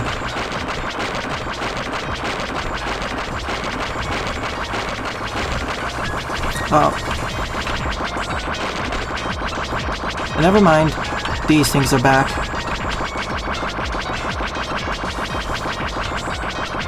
Ah, I made it.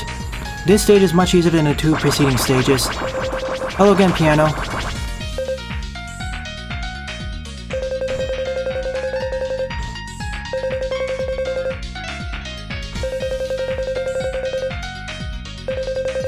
In a way, this feels like a tougher version of the intro stage, due to the tile set and environment used. Due to the environment and tile set used.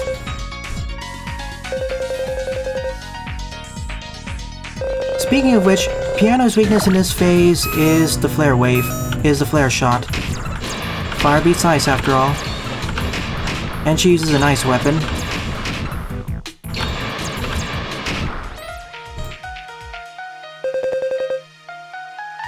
Yep, this is actually where she reveals her name.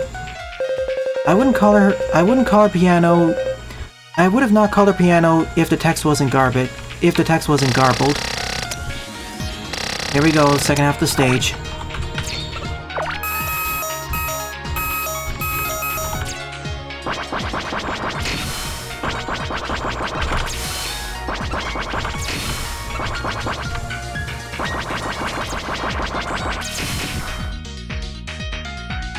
Oh, I remember this section from Mega Man 5, I think?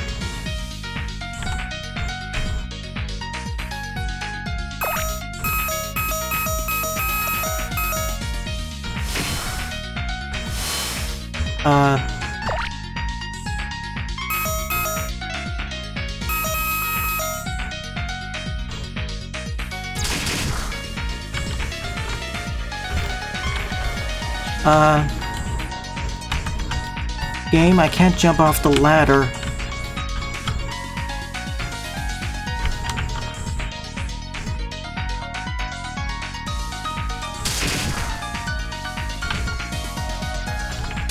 Hello? Okay, now I can jump off.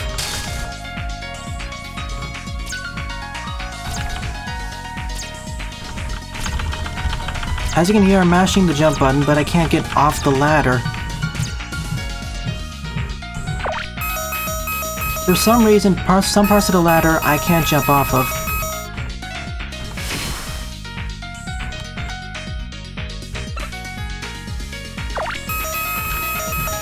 It's as if I'm glued to them. See, like here, for example. Now, okay, now it randomly worked. Omega and 4 Cosmic 1, sorry.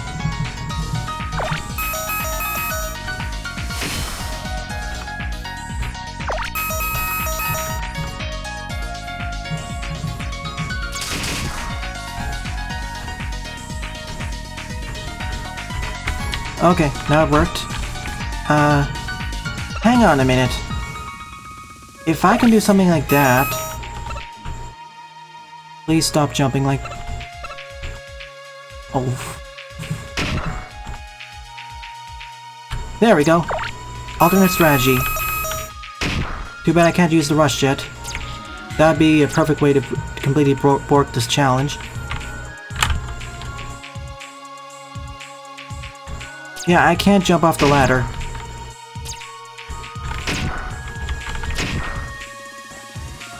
See, it's like I'm glued right onto it. And on random ones I can jump off of it.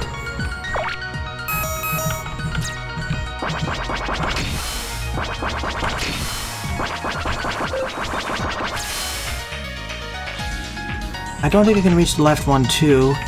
And if I can't respawn rush it either. It's only on very predetermined spots which I can do it. Not the controls. I can move up and down. It's like the ladder refuses. The ladder just glues me onto it.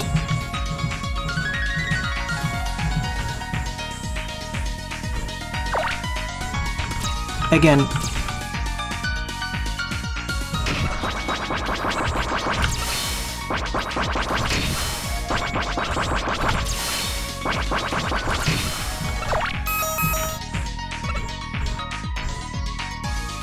Not high enough, I need double.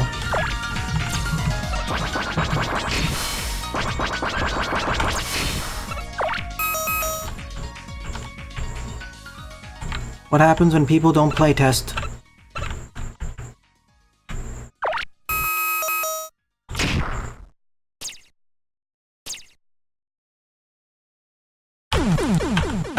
And also, didn't hold right. Check when it was right here, though. Ah, sure, I'll give it a shot, and... What happened to the spines? Guess they decided to get out of here immediately.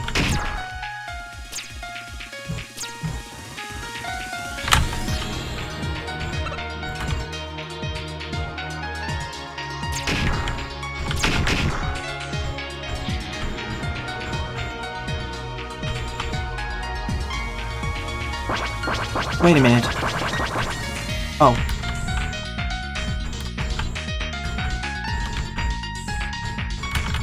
Okay, I had to fiddle with the controls a bit, but I got it.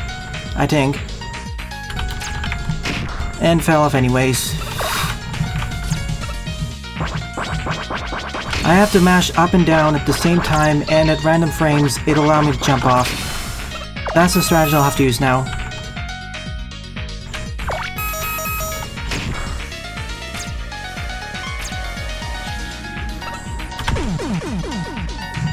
It's okay, I wanted to be a game over anyways. At least I figured out how to proceed onwards. I can't warp to another location within the stage.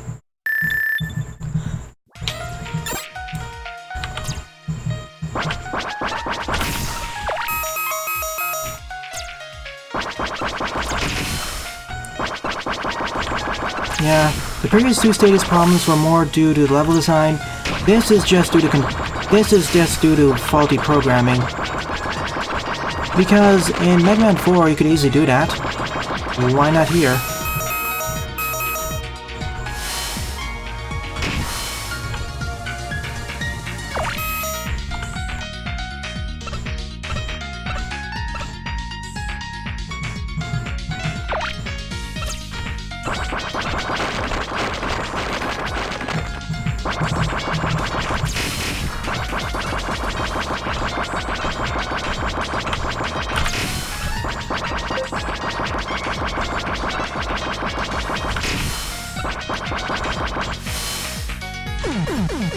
Excuse me?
At the very least, getting back over there isn't too much of a hurdle. Hello, Kroby. Currently at, hopefully, what is the tail end of this very painful experience.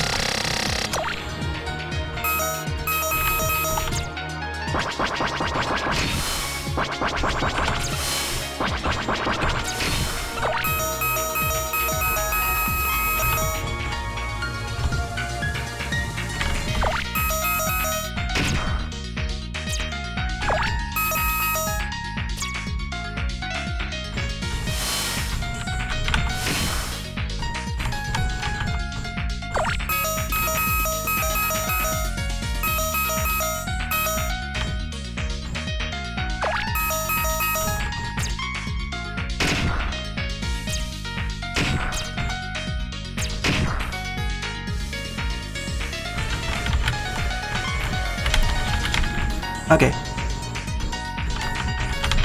There. Nah, it's the complete opposite of good, Kroby.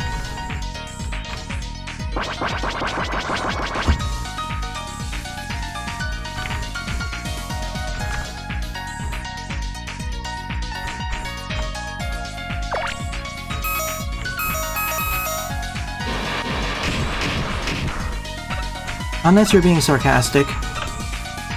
Or saying good at making me frustrated at everything. Well, I made it past that section.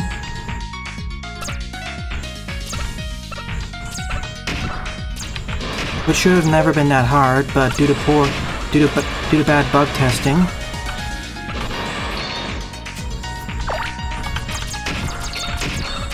That was the last encounter. That was the last encounter against Piano in the game, by the way.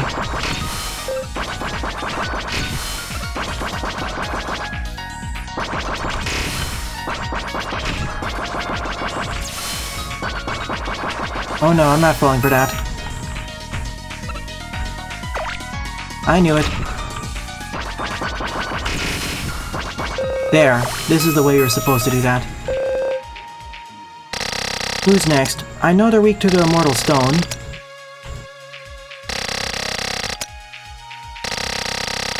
Just watch the LP version of this. Hi, Mega Man. But sadly, he's under the control of Dr. Wily. So we need to defeat him in order to knock him out of his control.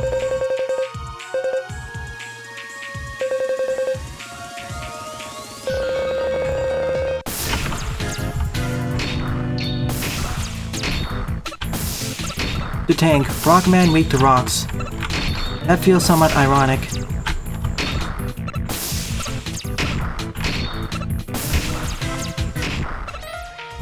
And there we go, we knocked him out of Dr. Wily's control. Tougher than the previous bosses, mainly as it doesn't take as much damage from his weakness. No, I checked the storyline, that's actually Mega Man.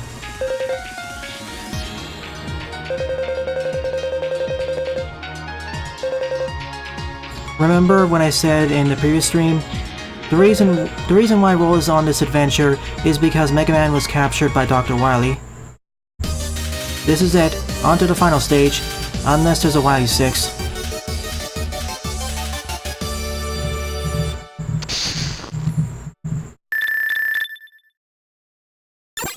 Rematch room. No stage preceding it though, so thank goodness. However, just for safety, I'll deliver the game over again.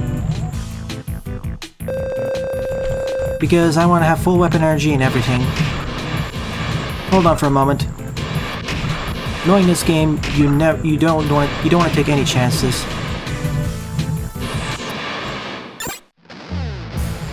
Yeah, Rockman weak to stones.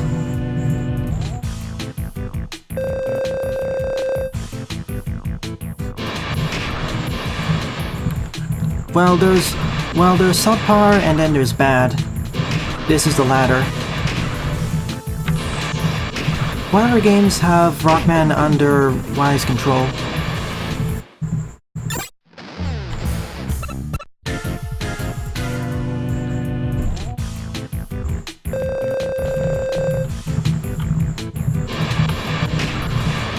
You can also slide under the flareways. That does... Okay, never mind, you can't. Well, you can. That's not very clear. I need to be back at full lives, Kroby. I want 3 lives, not 2 lives.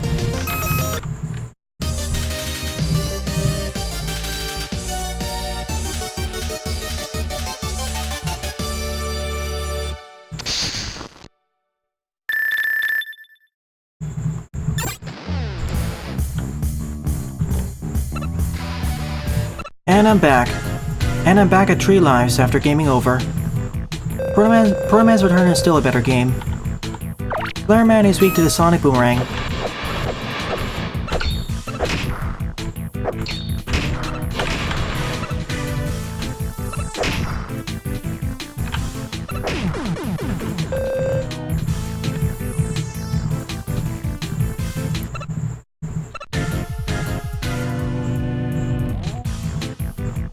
Rapid Man is weak to the laser wave. Wait, is it Rapid Man? No. This is Laser Man, sorry. He's weak to the flare shot. I realized it was Laser Man once I realized it was Laser Man once I saw it low gravity enabled.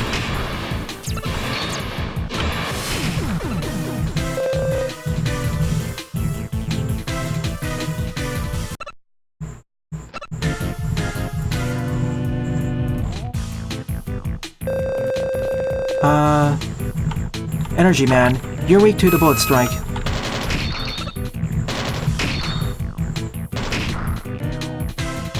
Very weak. It knocks you out of all of your attacks.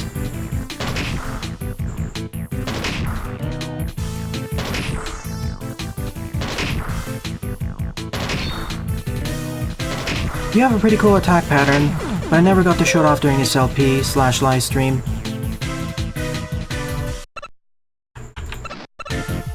Next up is... Puppet Man, you're weak to the death waltz.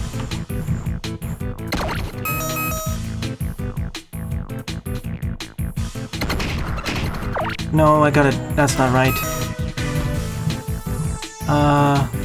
Maybe we... Rats, I forgot what your weakness is. Okay, Thunder Wheel. Oh, never mind, you're not Puppet Man, you're Waltz Man. Sorry, I forgot the names of the Roadmasters. I thought he was Puppet Man.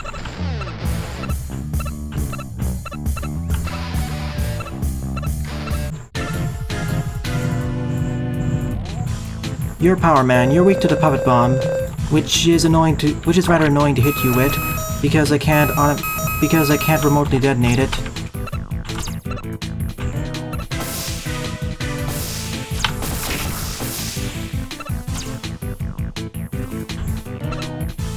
But it two-shots you.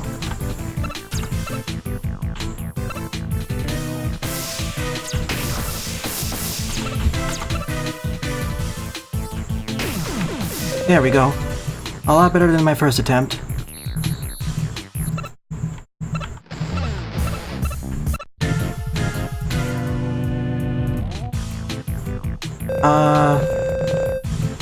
I don't recall who you are. Okay, you're Weasel Man. You're weak to the Mortal Stone.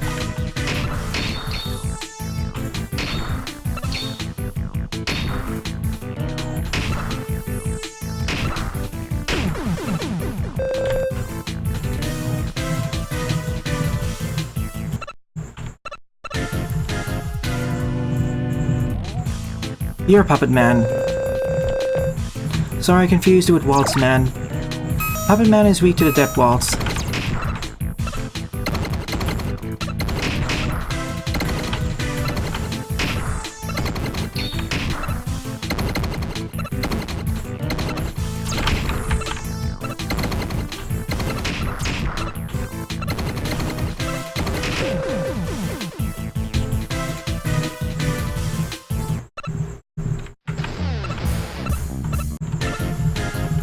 And last but not least is...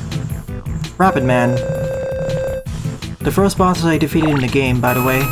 You're weak to the laser wave. Kind of an awkward weapon to hit you with, to be honest. See what I mean? Because of the gaps in each of the shots. I think it's actually better to bust to duel him. Again, awkward menu controls. You have to be right up to him, otherwise you'll miss the shot.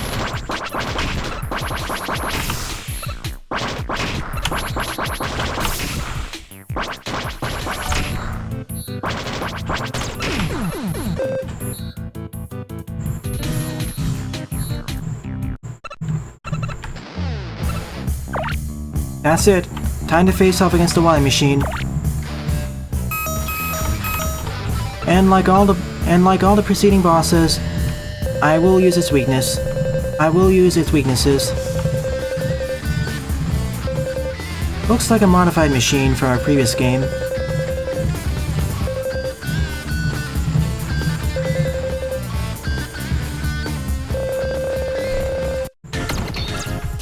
No fortress.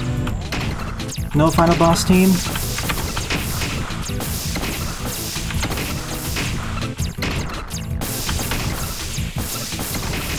Its weaknesses are either the depth walls or the laser wave.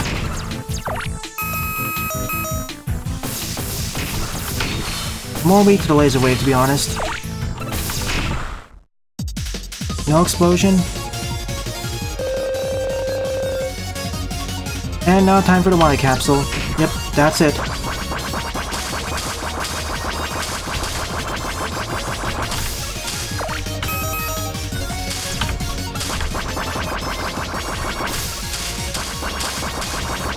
The Wily capsule's weakness is the laser wave, by the way.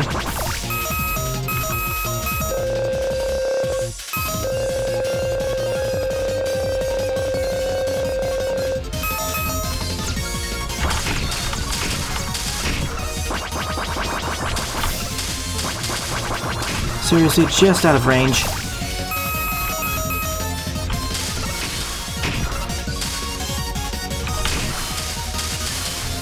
Also, hitting it with its weakness is very awkward.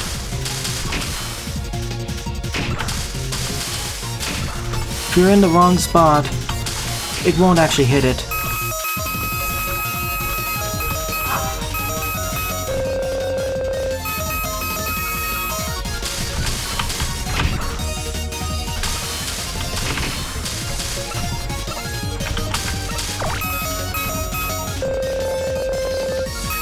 I wish I had a better weakness. This is one of the more awkward weapons to hit him with.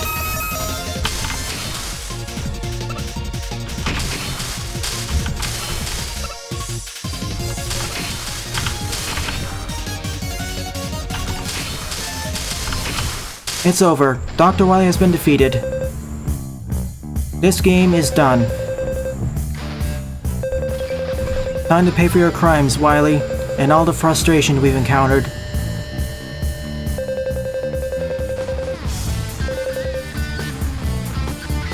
It's a much easier version compared to Mega Man 7, for sure.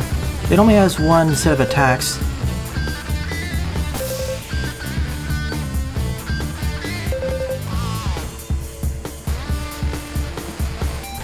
Well, she knew that was a puppet, by the way.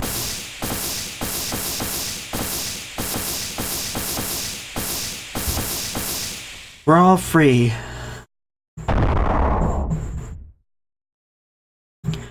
Time for me to give my overall thoughts on this game as a whole. You already know what I'm gonna say. This was a horrible game. From the level design to the enemy placements to the checkpoint placements, this was an overall bad experience, which I don't recommend you play at all. In fact, I would give this an example of what not to do in a Mega Man fan game or ROM hack. This game feels like a combination of a Kaizo game and Troll game in the worst aspects. Kaizo in the sense that for many of the stages, it feels like it's heavily assumed that you already know the enemies and challenges are coming up in advance. We saw that especially with Laser Man, 2 of the other Roadmaster stages, and Wily 2 and 3. One section of Wily 2, and the majority of Wily 3. And frankly, I feel that the levels and bosses were designed by different people, as the bosses feel much more fair than the levels preceding them. There are some things I like about this game, well, a very minute number of things, which are the weapons, which all of them, with the exception of Puppet Bomb, feel fun and powerful to use. Sadly, they're not powerful enough to counteract this game's bad design decisions. Music was okay, graphics were okay, bosses and ideas were fine. I like how we have piano, the little sister to bass, but I wish we had actual Fortress bosses instead of returning Roadmasters. I do like the fight against Mega Man at the end. Also, we lack a Fortress boss and final boss team. All in all, I do not recommend at all for you to play this game. Play almost any other fan game, they'll be infinitely better. Nevertheless, I wish the best of luck to Capricorn and any of your future titles. Perhaps to learn from experience and make future games. And make better games in the future. Well then, I hope you enjoyed my painful experience through this title, viewers. If you enjoyed it, please rate, favorite, comment, and or subscribe, as they all help out the channel. Don't forget to follow me on Twitter as well, and join my Discord server, as I regularly post updates there. Well then, thanks for watching, and I hope to see you all in a future Let's Play. Alright everyone, I'll be right back in a moment. I need a 5-minute breather.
Alright, I'm back. That was actually a mistake. I clicked on the wrong hack. That's for next week.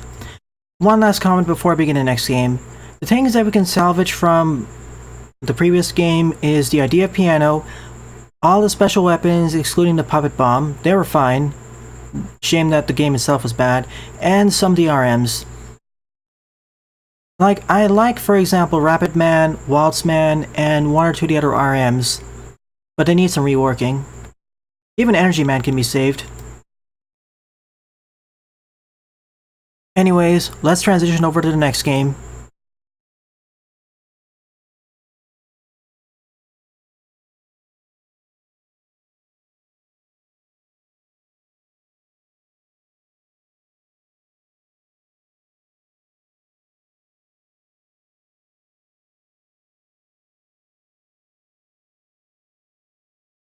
Before I begin the next game, I'd like to say that something. The things you can salvage from the previous game are the 4 of the RMs, Rapid Man, Energy Man, Waltz Man, and perhaps one of the other ones. All the weapons with the exception of Puppet Bomb, and maybe the idea of piano. Alright, let's do this. Greetings everyone, my name is Etterville, and I welcome you all to my blind live let's play of Mega Man Reloaded, a simple Mega Man 1 hack developed by Zieldak. So without further ado, let's begin. We have the same 6 RMs as Mega Man 1, so I'll go after Elect Man first. You can choose the next RM. You can choose the next RM to go after. You can choose the next RM to go after once I complete this stage. I say this is a simple Mega Man 1 hack as fewer aspects were changed. The music, graphics, and enemies have been changed up. The music, graphics, and enemies have been changed up. When I say enemies, I mean enemy graphics, placements. Only the stages, graphics, music, and enemies have been replaced. When I say enemies, I mean their graphics as well as their damage tables. As well as how much damage they deal to you.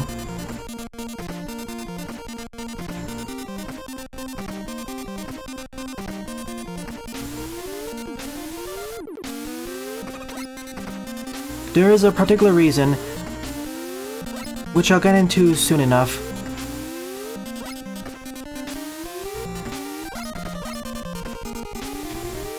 I knew that was gonna happen once because no slide jumps. And yes, for this game, for this ROM hack, I will extensively be using save states and rewinds.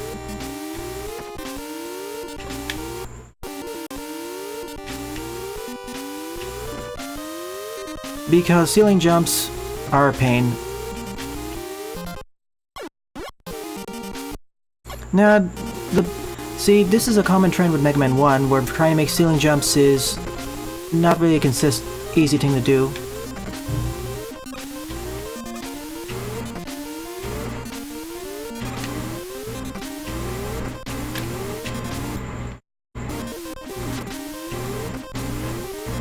This is the single hardest screen in the level, by the way. Rest of the screens are much easier.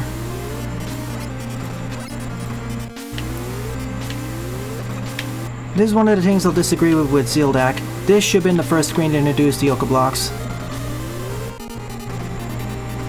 Really? The chat's not moving? Seriously? Hang on. I think it crashed.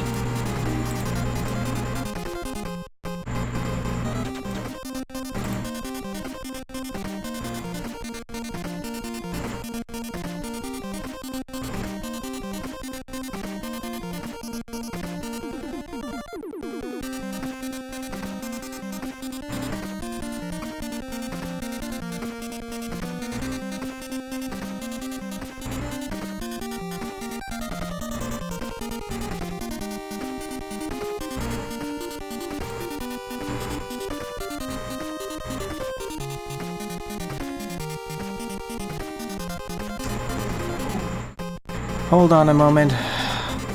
Technical issues. I think what happened is the YouTube side for getting the chat has crashed. So I'm gonna have to check it on that side. One moment.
Alright, is the chat working this time?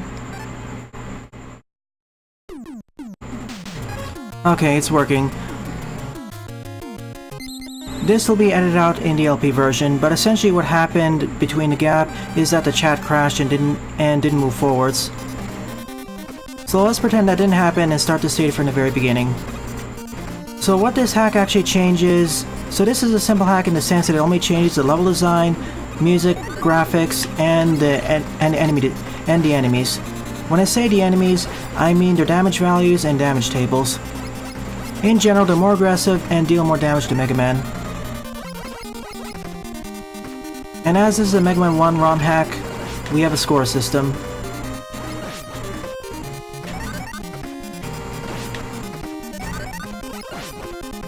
Also, the Watchers are a lot more dangerous, because unlike Mega Man Maker, they're always offset just a bit. So they don't fire where you're directly in the center. Yeah, still useless. It's basically just cosmetic. Or for arcade purists. This first screen shouldn't have the spikes, if you're introducing the challenge. If you want to keep the spikes, use this as the first screen. This is a better introduction.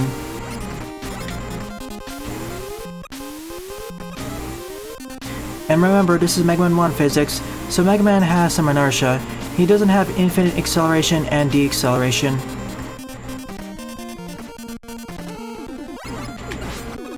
The weapons do behave a bit differently as well, but we'll get into that.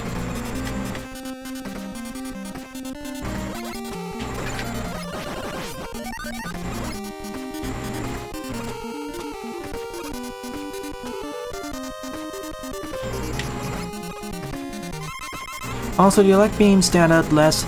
Also, the elect beam generators stand out less from the environment.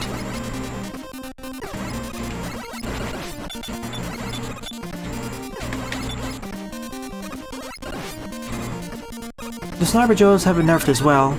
They only have 5 HP here.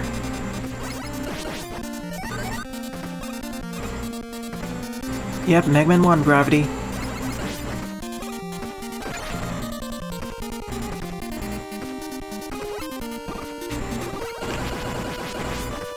The big eyes have been nerfed heavily as well, only having 10 HP.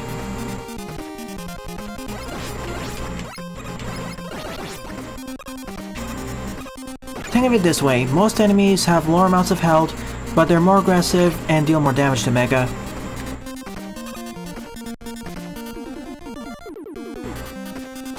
Hi Jaden. You just missed the most painful LP I played on this channel.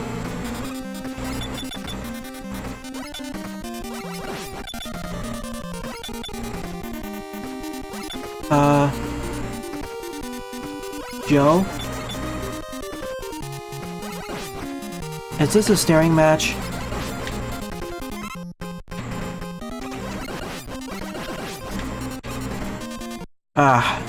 Again, getting used to inertia. For this LP, I will extensively be using save states and rewinds when necessary, although I will leave in some deaths when necessary.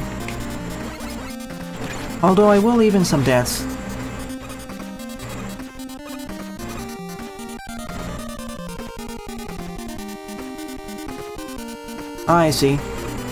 Hope you enjoyed the trip.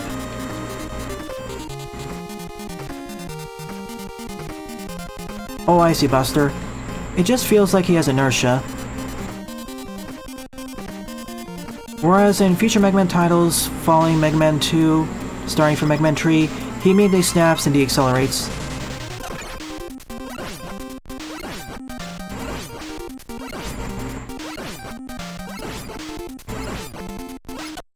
I timed it poorly.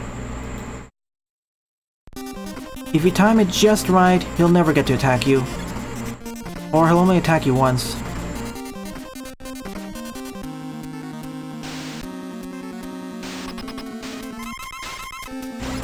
You pointed the wrong way. Thank you, game. Oh well, that's me. I guess I have to do this the normal way then.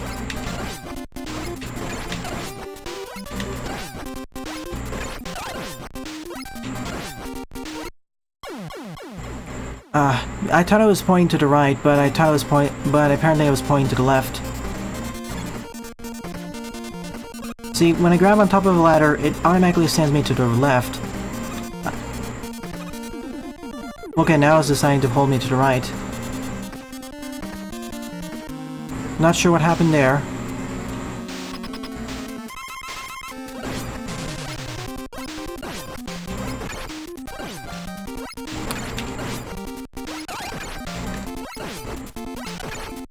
Well, there goes the pattern.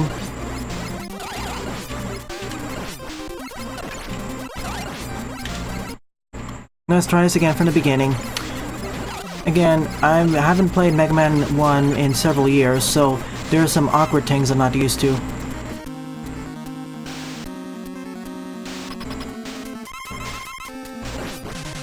That's what I wanted to do.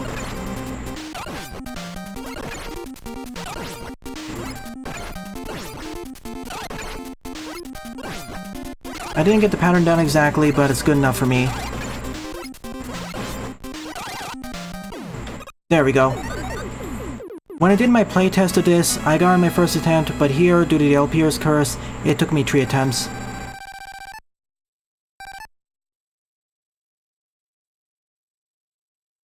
Who should I go after next, by the way? We have Cutman, Gutsman, Iceman, Bombman, and Fireman.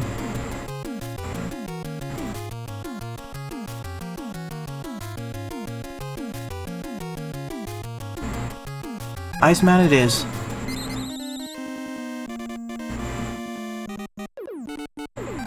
This is still infinitely better than Rockman R. I just need to get used to controls and all that. Let's see how you like beam work. Feels a bit faster than the original. Still got a nice upgrade. But I'm out of lives, so I have to be careful.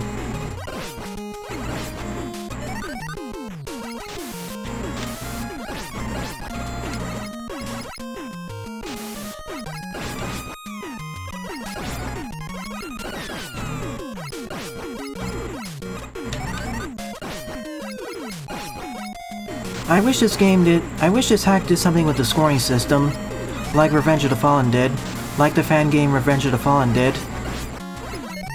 Granting you extra lives and tanks at certain score intervals. Granting you extra lives and tanks at certain score intervals.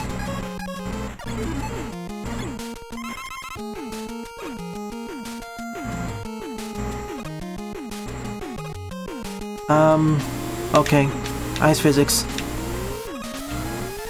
I didn't want to slide off there, I fell off by accident.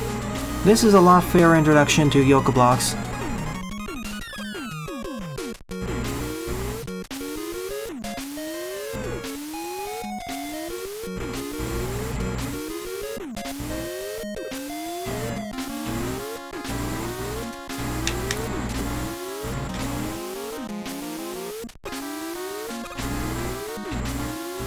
Even this one. What's this?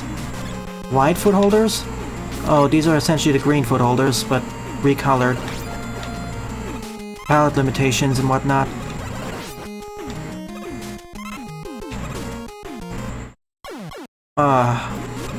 I hate these jumps.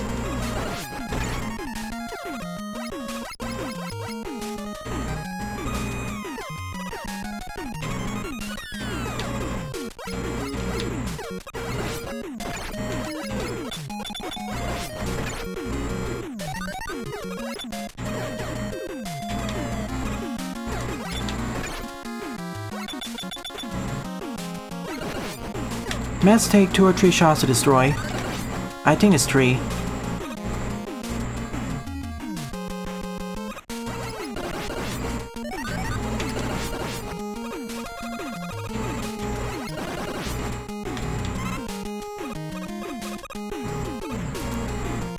Graphics are definitely superior than the original Mega Man 1. These are very pleasant to look at. And outside some quibbles to the level design, I'm having fun here. These feel fairly designed.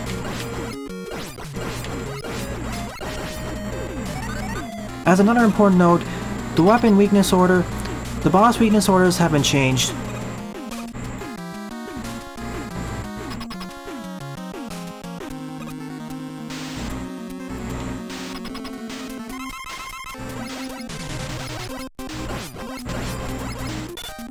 So, he's not weak to the elect beam anymore, sadly.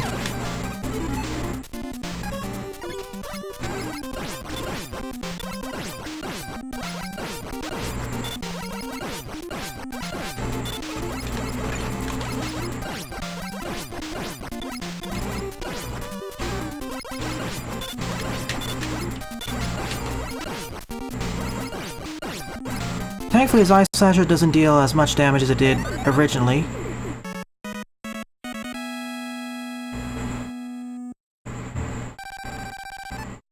I think I know the same reason, Diamond Wolf. Due to where the projectiles spawn from. Let's undo that. Who should I go after next?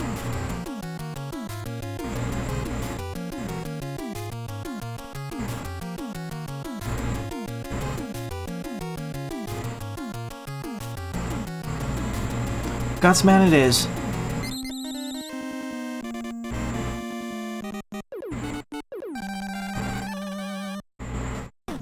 Remember, all the boss battles are much more fair here. They don't deal astronomical some of them don't deal astronomical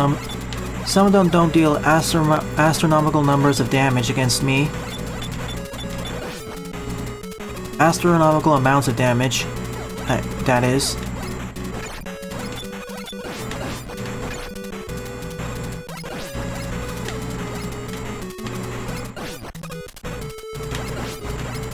Although I do like the different soundtrack, I wish it was from a different Mega Man game. Like, I would like it from something... Like, I want something outside of the Mega Man Classic titles entirely. Like what some other fan games do. But then again, this is a simple ROM hack.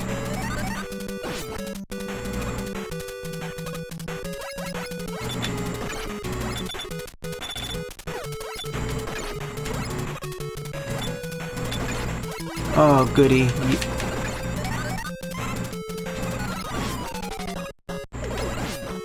Two shots to destroy them. Glad I got that sorted out.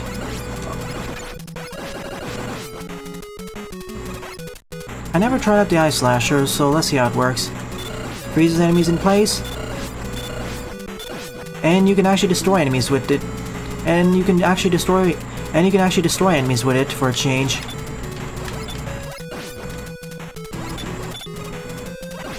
That's very useful.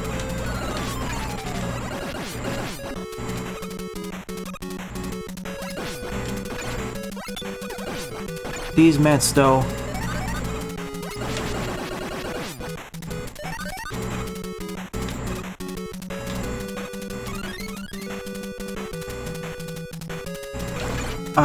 Walked right into that. I have no one to blame. I have no one to blame but myself for that.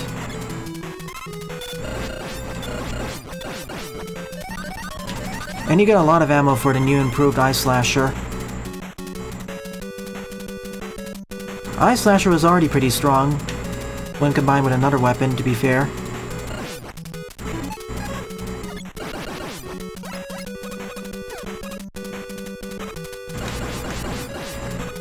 Let's see how well it works against the Mets.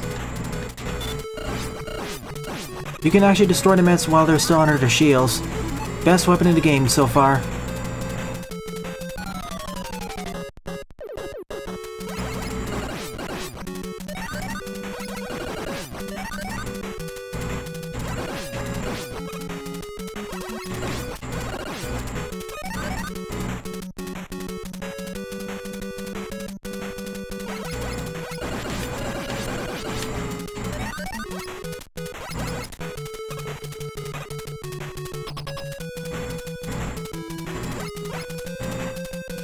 Here comes Gutsman.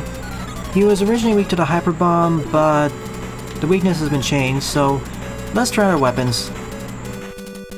Yeah, Mega Man 1, but much better. It feels so much more polished. Nope, immune against that.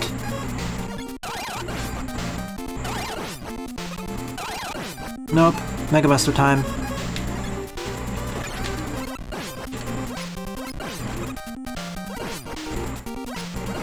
Can you please jump away from the wall?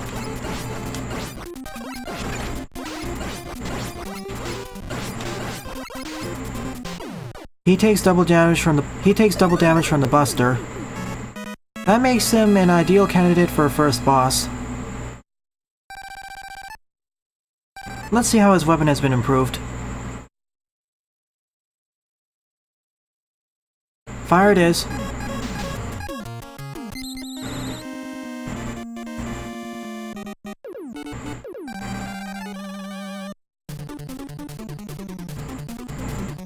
Mega Man 1, but better in almost every category. Mega Man 1, but better in pretty much every category. Thank you, Flea. Let's see how this works. Nothing's happening, so I guess I need a block.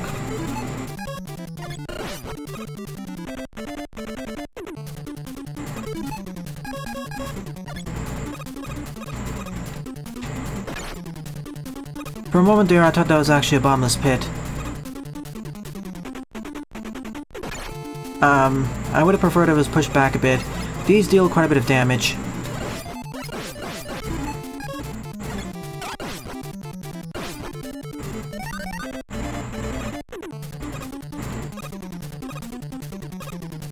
They kinda blend in with the background too much. I had the same complaint with the elect beam traps.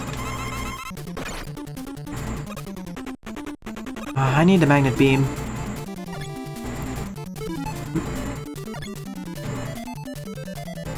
Unless I zip through the terrain. I'm not taking any chances.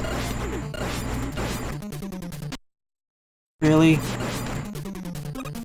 I don't like these sorts of jumps.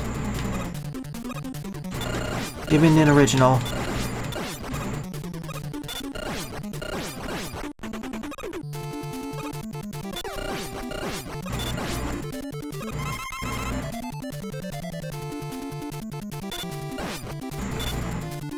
I haven't tried it, Kroby.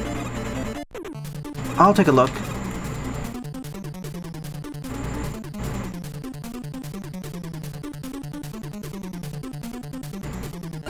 Yep, it one-shots the Gabioles. The Eye Slasher just tears through everything. Slowly tears through, though.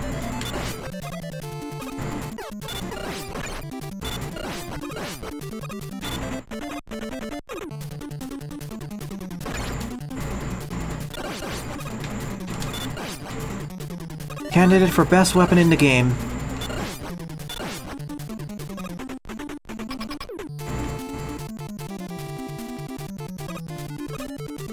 Sorry, didn't pay attention there. Still not as versatile as the Metal Blade, though. Gonna try figuring out weaknesses. He's weak to the Elect Beam.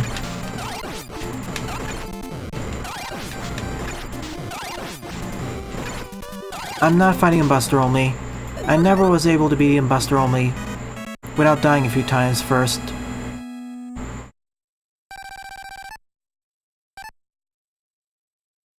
Welcome to the stream, 20 Mater.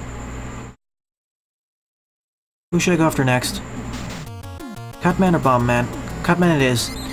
There is a reason why you don't want to go after Cutman first, as the Magnet Beam was moved to his stage.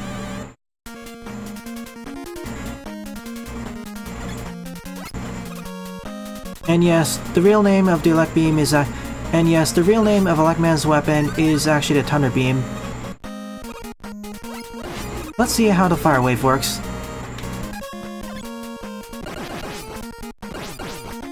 It even destroys the Gabules.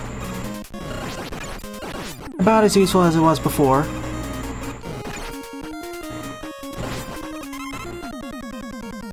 Cutman, but with much better graphics.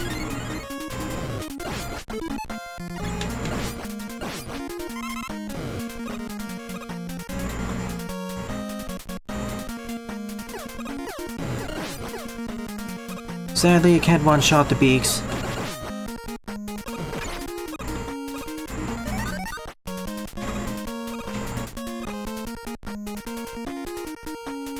Firestorm, sorry. Now the placement of those throwers makes more sense.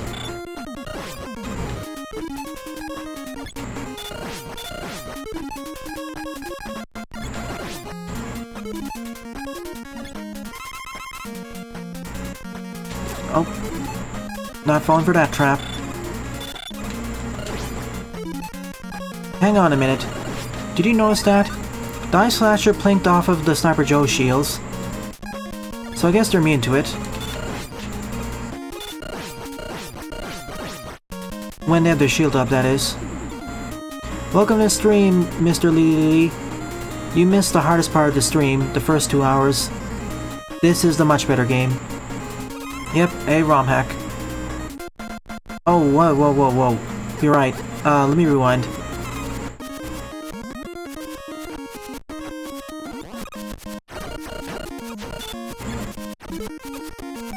Where did he say for me to use it?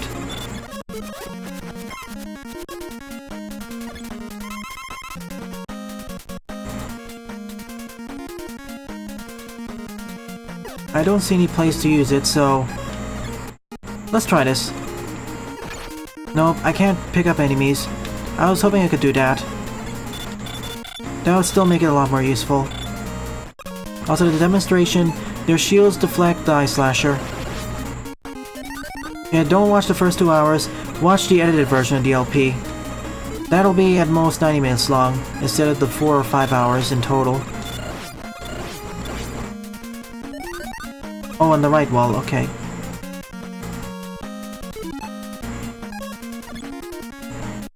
Nothing there.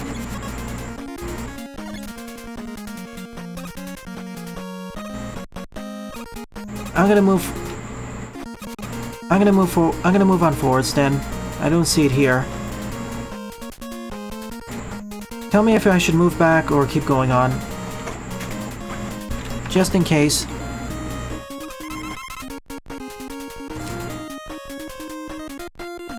Tell me if I missed the Magnet Beam somewhere.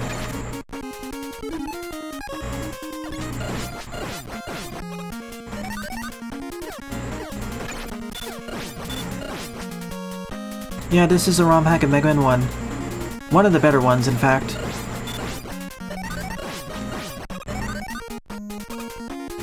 Think of this as Mega Man 1, but better.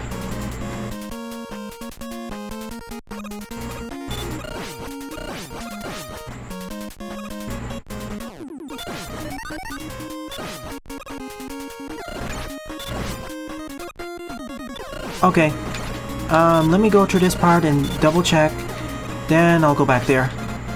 Nope. Nope, it's down over there.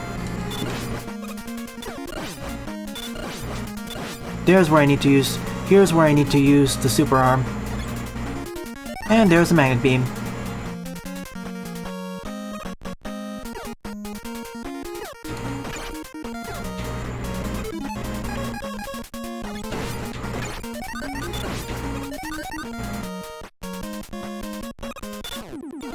Oh, I should save that now, I'm overusing it. So Super Arm still kind of sucks. So Super Arm is still very situational and sucks.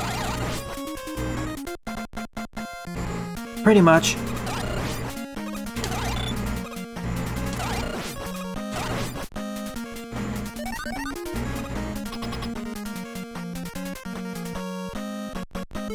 I already know that Fireman is weak to the Elect Beam. Gutsman is probably weak to something.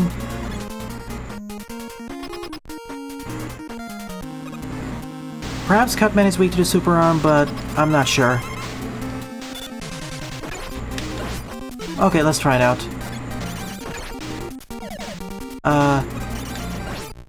Yeah, he's weak to it partially.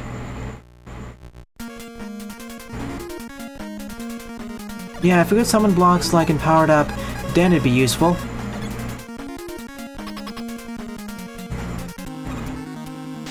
Think of all the uses it could have in Mega Man Maker if it had that property. Of course, I lost all those.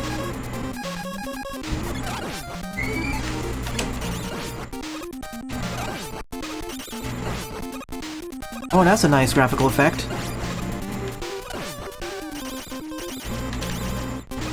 And I'm out. Time to do old school style.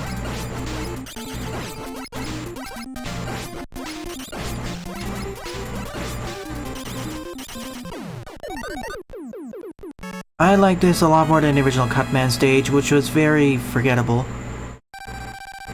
Thank you, Snake Eater. So that leaves one last RM. Bomb Man. Yeah, if Super Arm could spawn blocks and or grab enemies, it'd be useful. Well, I guess it makes sense that Crash Man's team is playing here.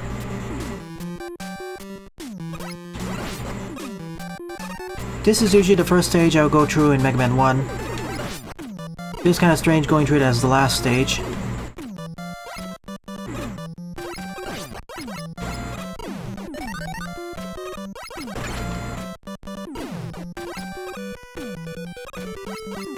Maybe. Mega Man 1 isn't that long anyways, and this is one of the good ROM hacks, so it doesn't really have any jerkish moments, outside of maybe one screen in a Elecman stage, where the order of the rooms should have been flipped. As it stands right now, I'd recommend you play this game over the original Mega Man 1, unless you want to play the entirety of the series. Was this upgraded? Up.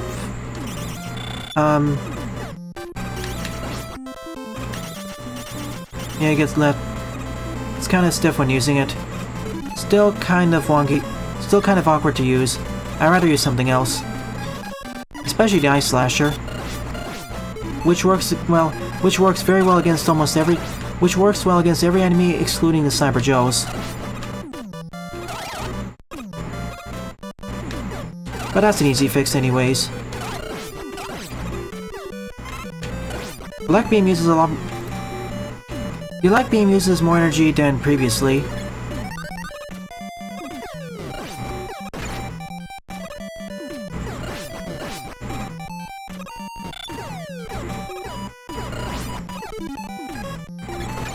And that's not what I wanted to use.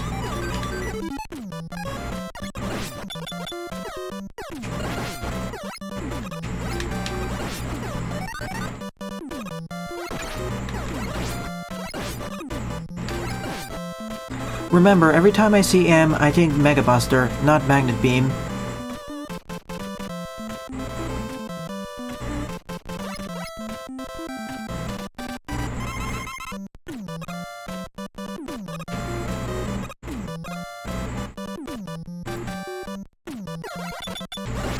Indeed. By the way, I never found any spike trap. By the way, you haven't noticed it yet, but this game has Mega Man 1 spikes. AKA, if you fall into any spike, you instantly die.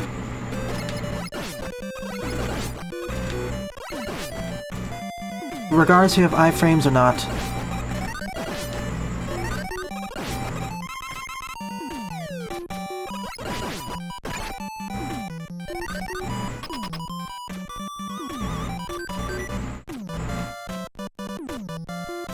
Here we go, boss time. We should have his weakness by now. Let's try his original weakness. Cutman then. Cutman's his weakness now.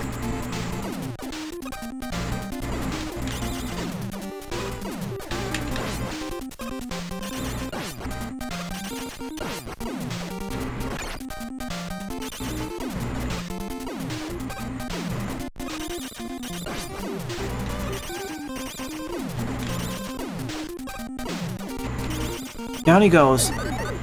All 6 arm stages have been completed.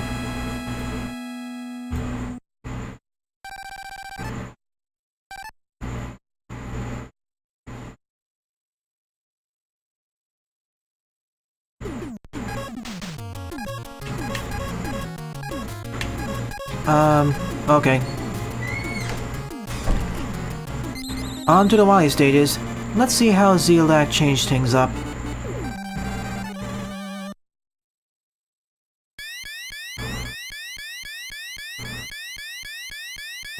I guess it works better against his jumping pattern, Lee, compared to the Firestorm.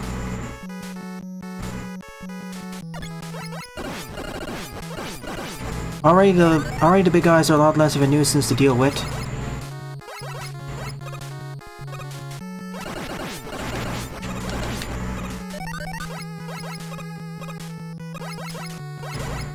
Kind of an ND introduction though.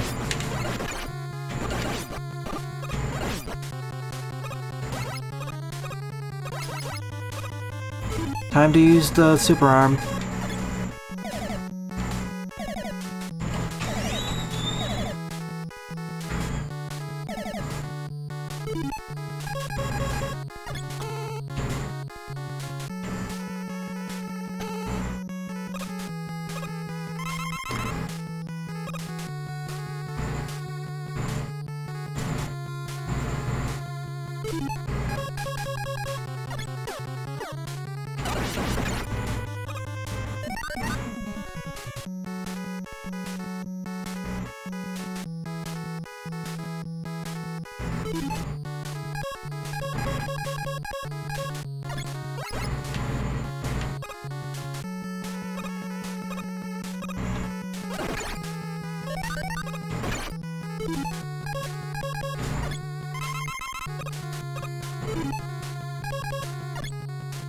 Oops, I didn't actually mean to use that.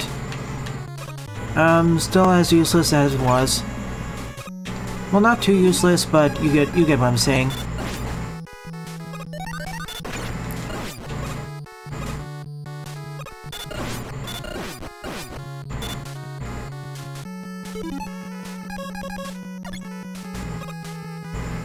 If only it remotely detonated or when it hit an enemy.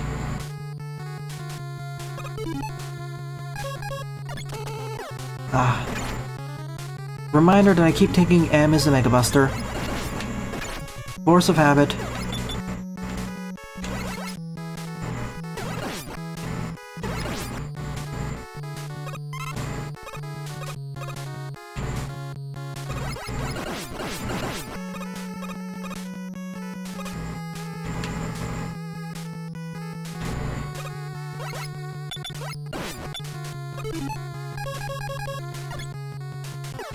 I just wish the Mentars didn't have 2 HP.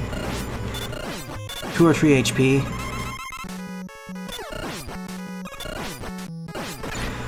Making the Ice Slasher a shield-piercing weapon was an awesome decision. Making the Ice Slasher a shield-piercing weapon, as well as being able to destroy enemies, was an awesome decision. Let's pretend that didn't happen. Bye, Kroby.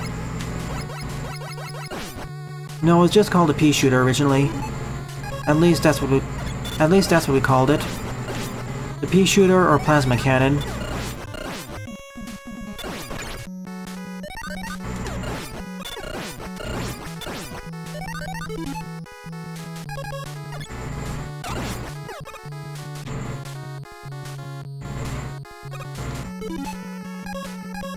You know what's coming up.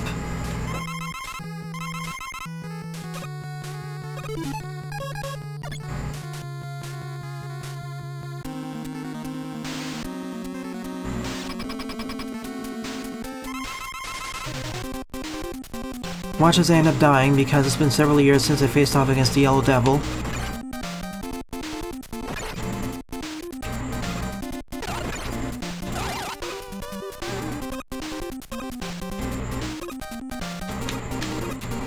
I wish I had sliding.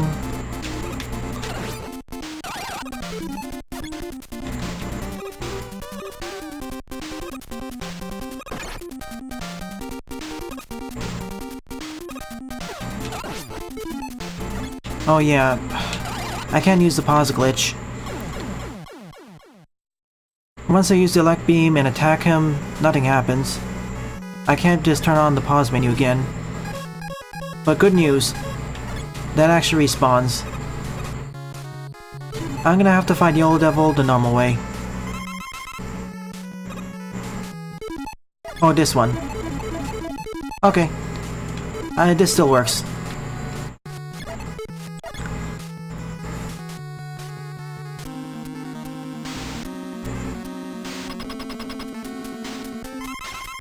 Good news everyone, the pause glitch still works. I just need to use the select button instead.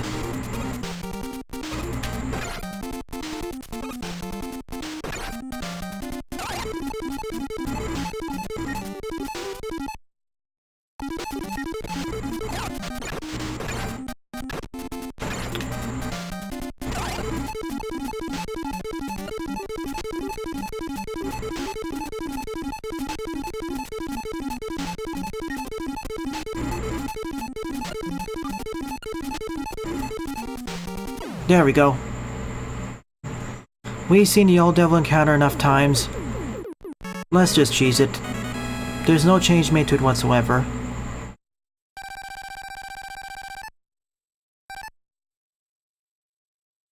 Yeah, probably standing for player, but I always just call it a pea shooter, or plasma cannon. For the rest of the bosses, I'll try not to abuse the pause or select glitch.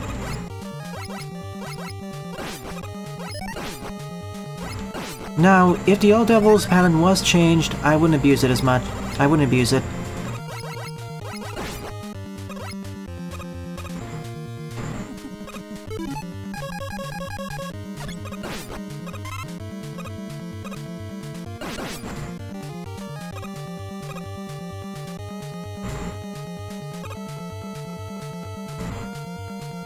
Yeah, he's easy, it's just boring. That's why I decided to just use the pause glitch. And especially this iteration. If it was the Mega Man 3 iteration, I'd probably fight it normally. Then again, the pause glitch isn't present in that game either.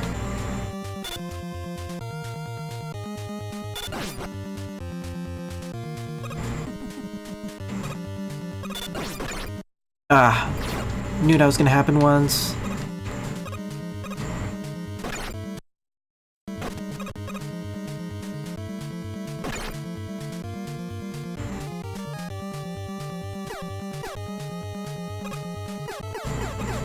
Again, I can do it without all the...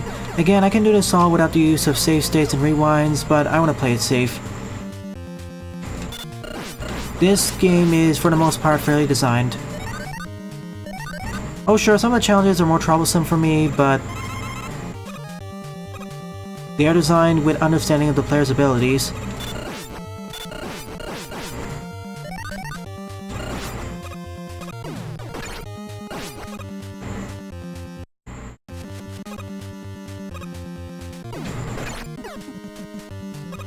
Again, I don't like these sorts of jumps without slides, but that's just me, not the game. The game has already made clear what challenges are coming up.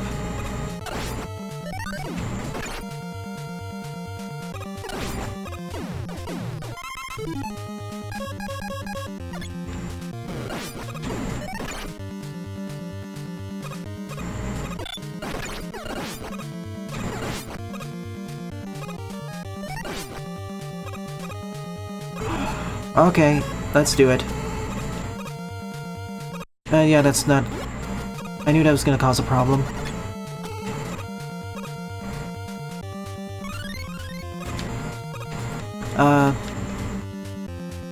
Alright, that was strange. Yeah, more annoying than tackle fires. Mainly because they explode upon being destroyed. Really?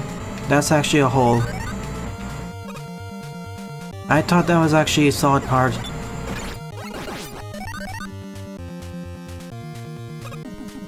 Probably was introduced earlier, but I missed it. Again, the killer bullets are a lot less dangerous when you have iframes. And spikes don't kill you, and spikes don't ignore iframes.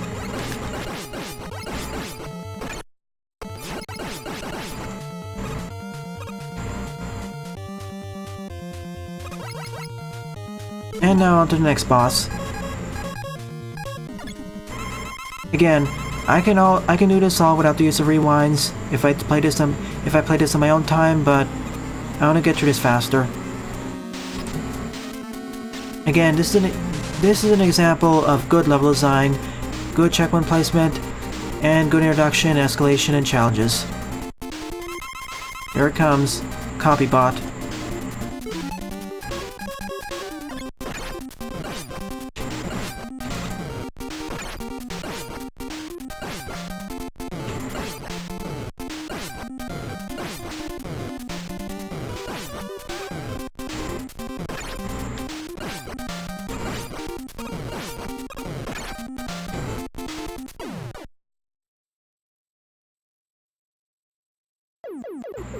Even despite Mega Man disappearing, we won.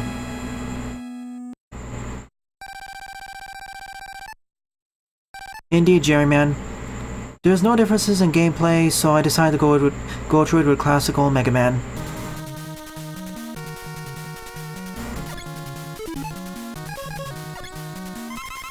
We probably also have the classic rematch stages, replacing the old series of Roadmaster battles.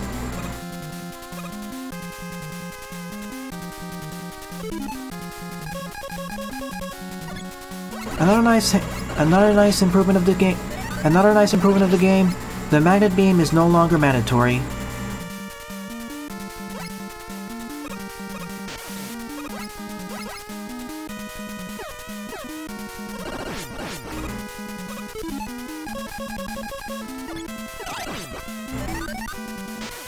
Did the water slow you down in the original game?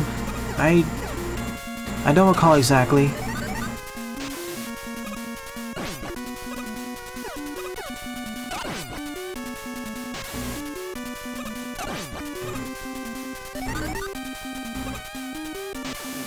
I wish it'd use more original music.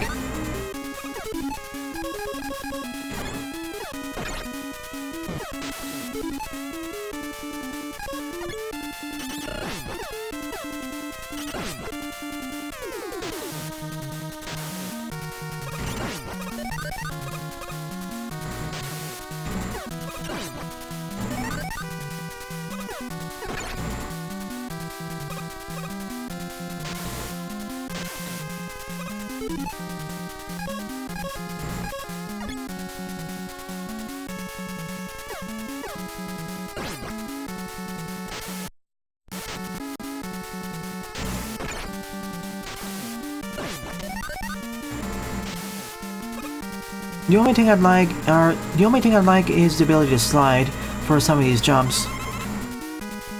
But these are doable normally. It's just my inhibitions which end up getting me killed.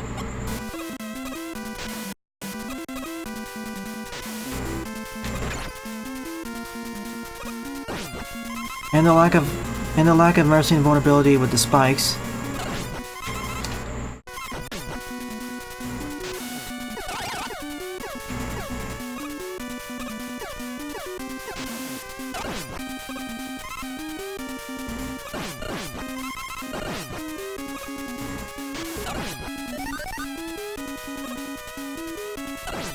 Just keep running the stage.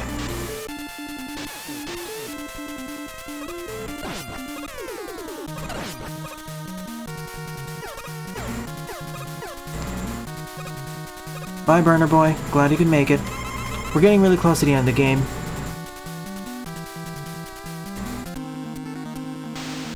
CW-01P. For the first two phases, I'll do Buster only.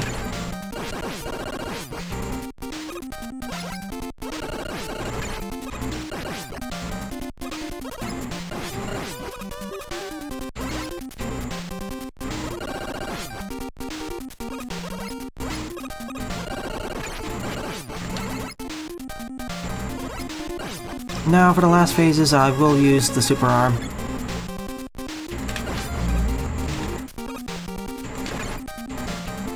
Excuse me, I was pointing the other way.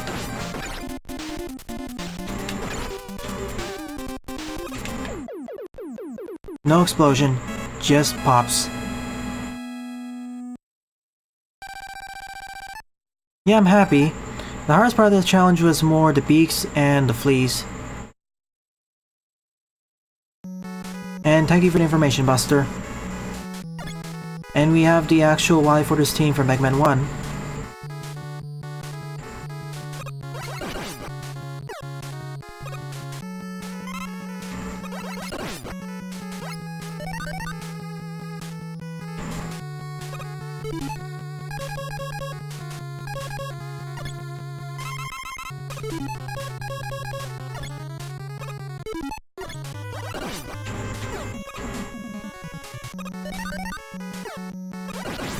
Wait, did that respawn?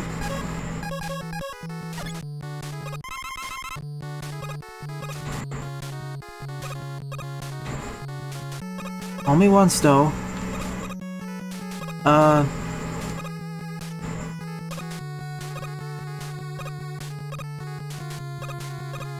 I see. Silly me.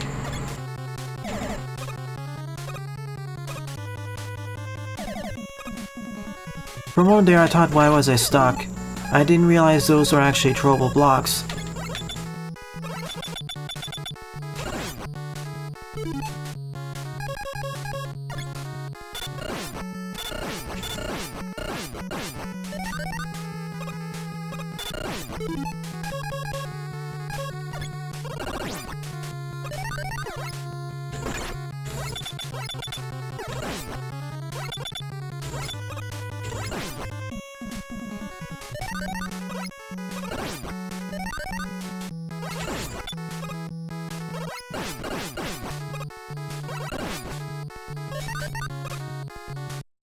Oh no, these jumps.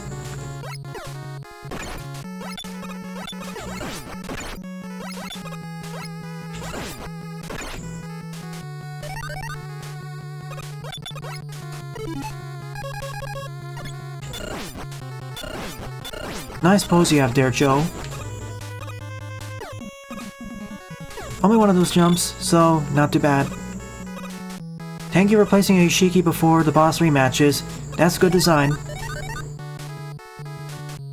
But we do these in order, sadly.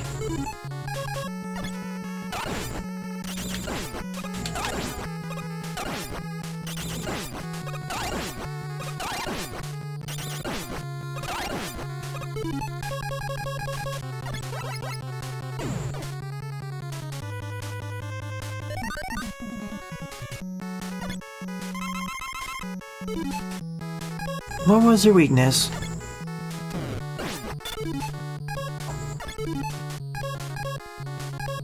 Bombs? No, yeah, now it's bombs. Great.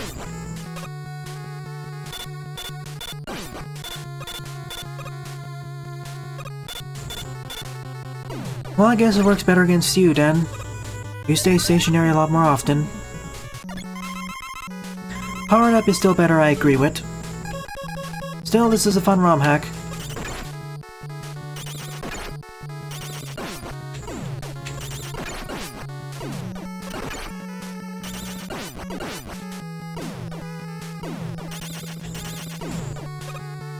Again, you get stuck in place for a short while when you use the cutter.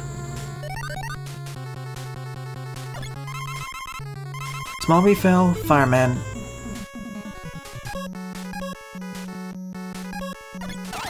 He's also weak to the Thunder Beam.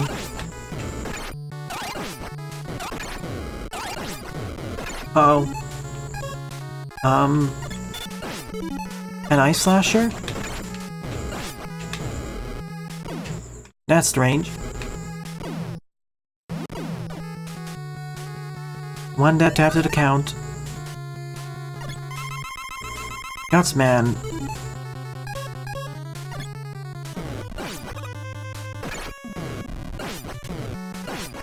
Weak to the fire wave.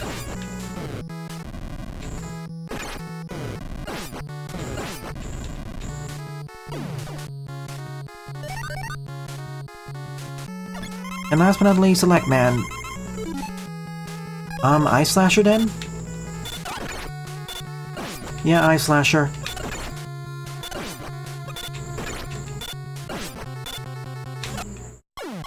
Well, we're gonna have to do this again.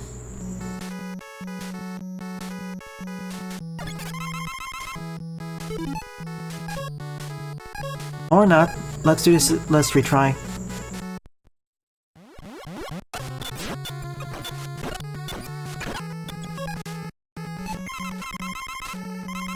Take 2.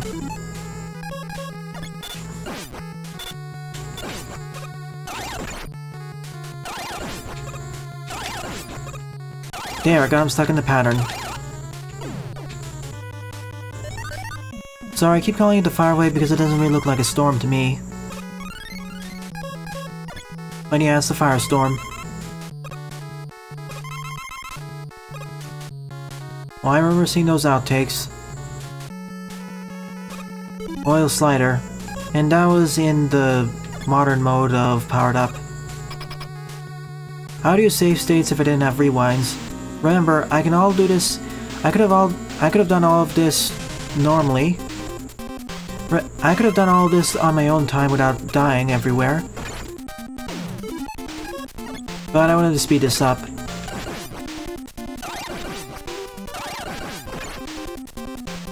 You know what, I'm gonna do a deliberate game over here because I'm too low on health.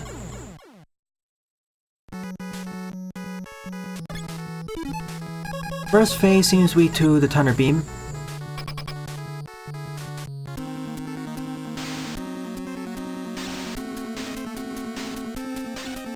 But Rewind's awesome. I wish I had it for the previous one.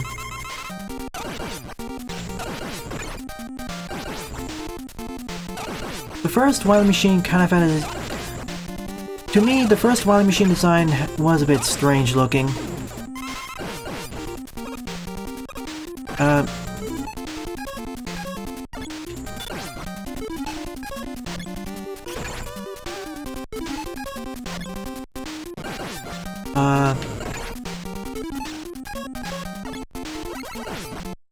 What's your weakness then?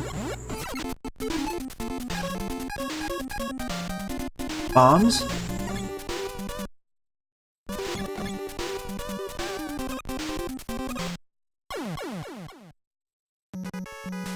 I don't get it.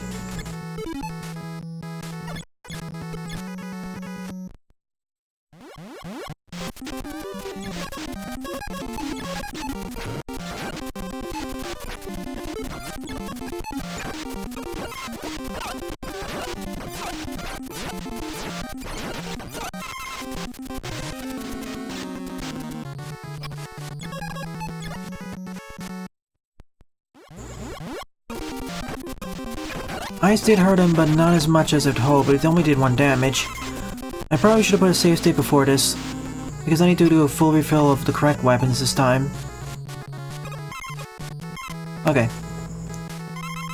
We need Thunder Beam twice.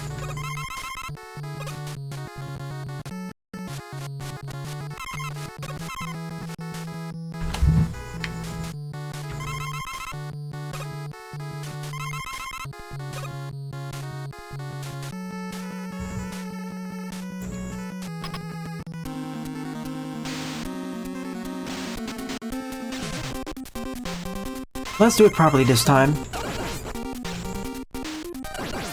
I wish I knew I didn't have to use this much.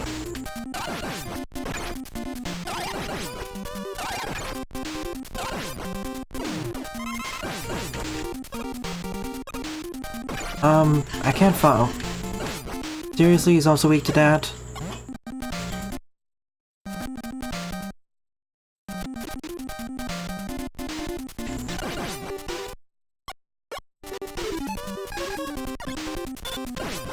Only 1 damage. This is something I disagree with. Please make each of the phases have a different weakness.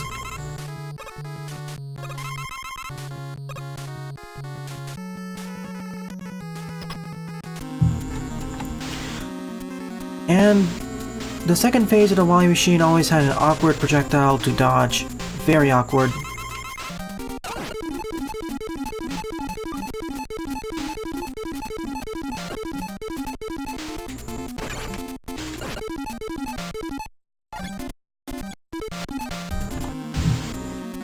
In fact, I'm gonna do a deliberate death here because I'm too low on health. Both of the phase's weaknesses seem to be the Thunder Beam.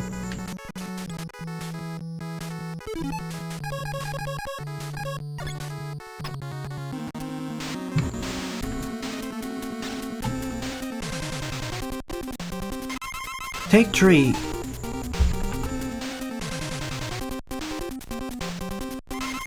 Take 3.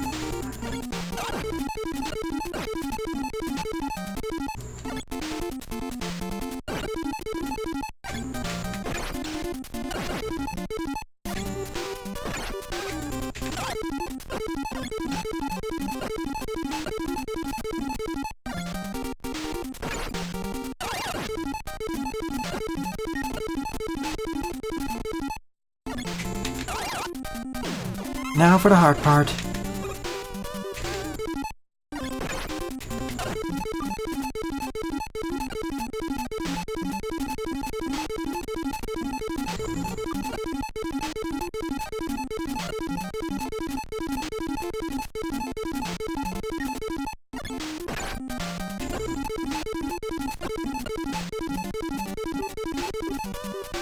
Done.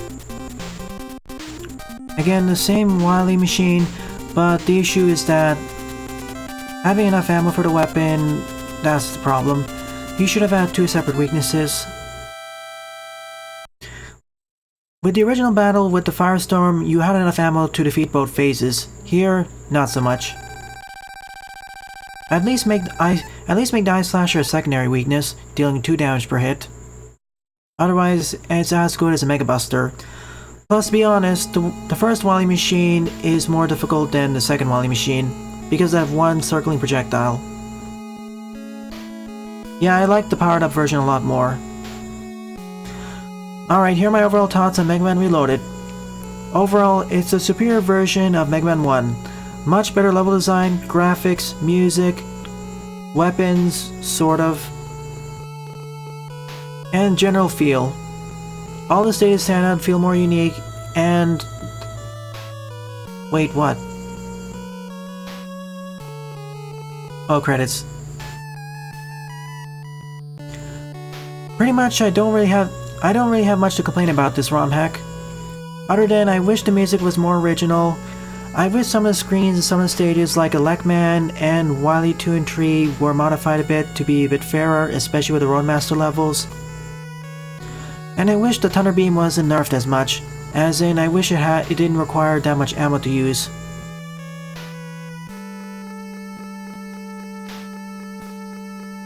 Oh, it wasn't a weakness? Before it was dealing 2 damage per hit, but I guess it multi-hit him.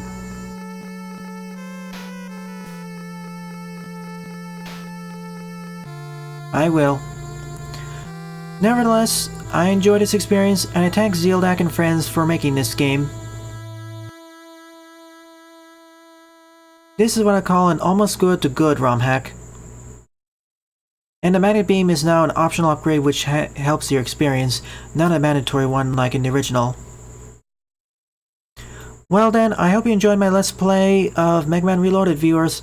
A short but fun Mega Man 1 ROM hack. If you enjoyed it, please rate, favorite, comment, and or subscribe, as they all help out the channel. Don't forget to follow me on Twitter as well, as I regularly post updates there. Thanks for watching, and I hope to see you all in a future Let's Play. And this marks the end of the stream, everyone. Thanks for watching, and I'll see you either later on this week or tonight, depending on how the plans work.